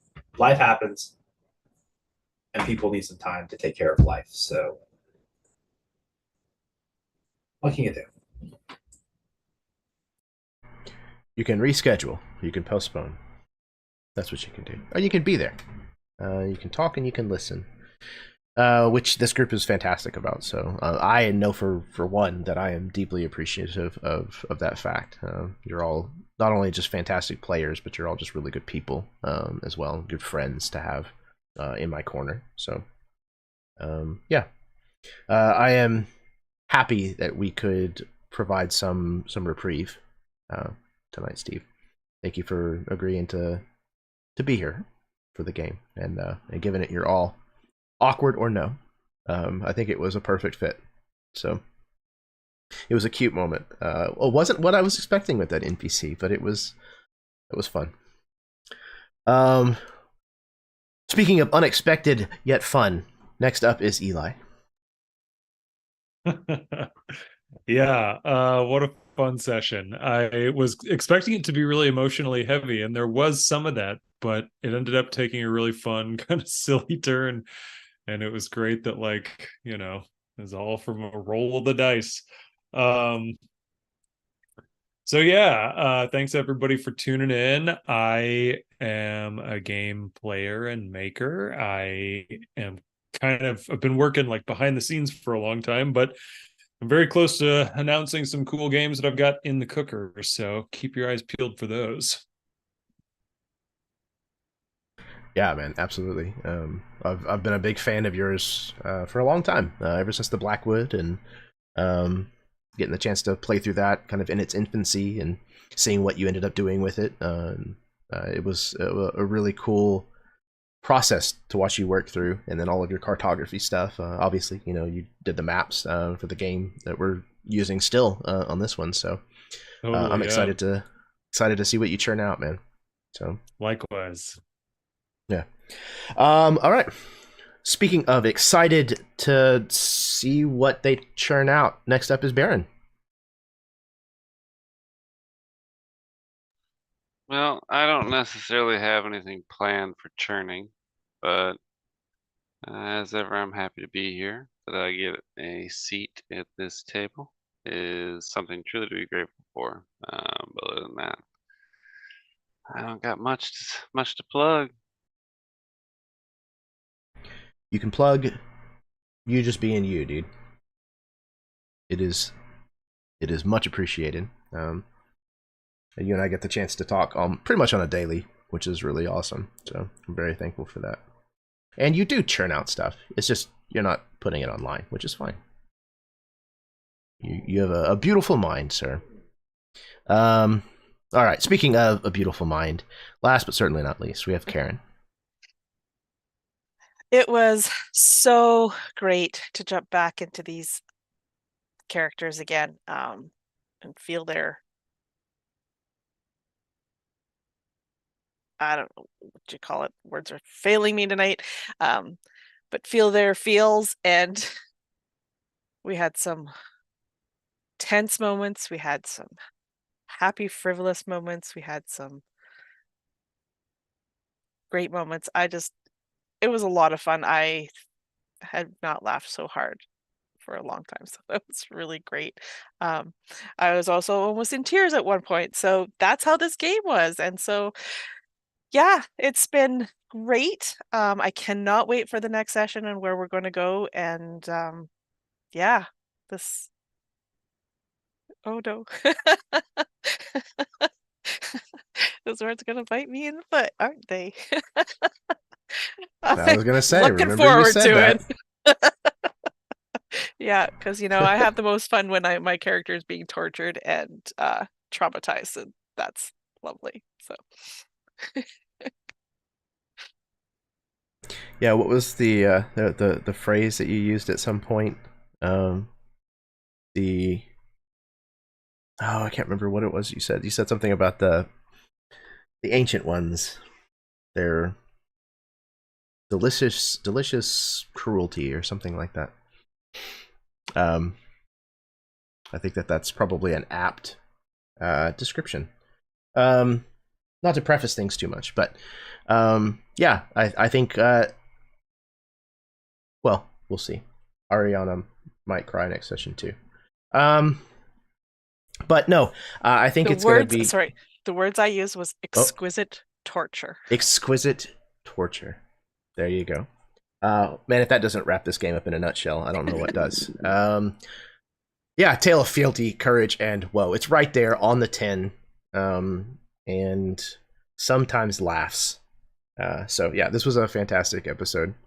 It was really, really nice to kind of lighten the mood a little bit, because I think a lot of times we we get to the point where we wallow in the misery and the sorrow that honestly is kind of confronting these characters a lot of the time.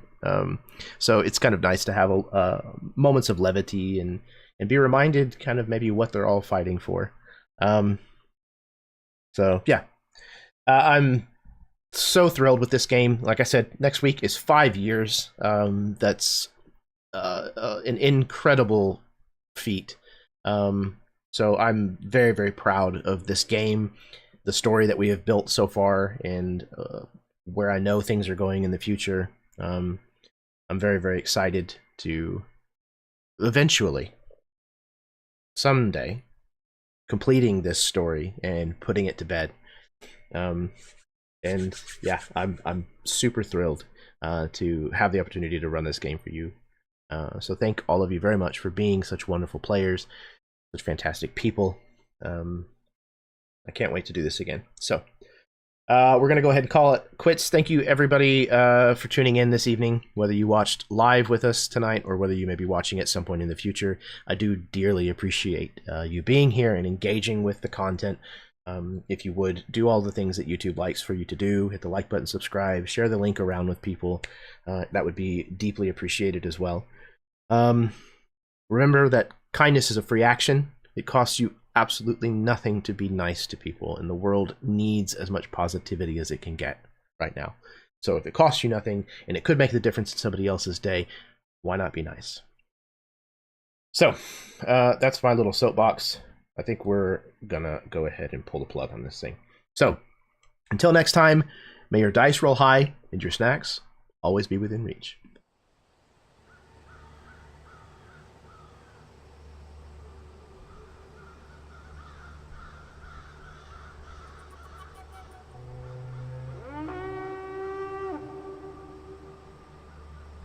Птица.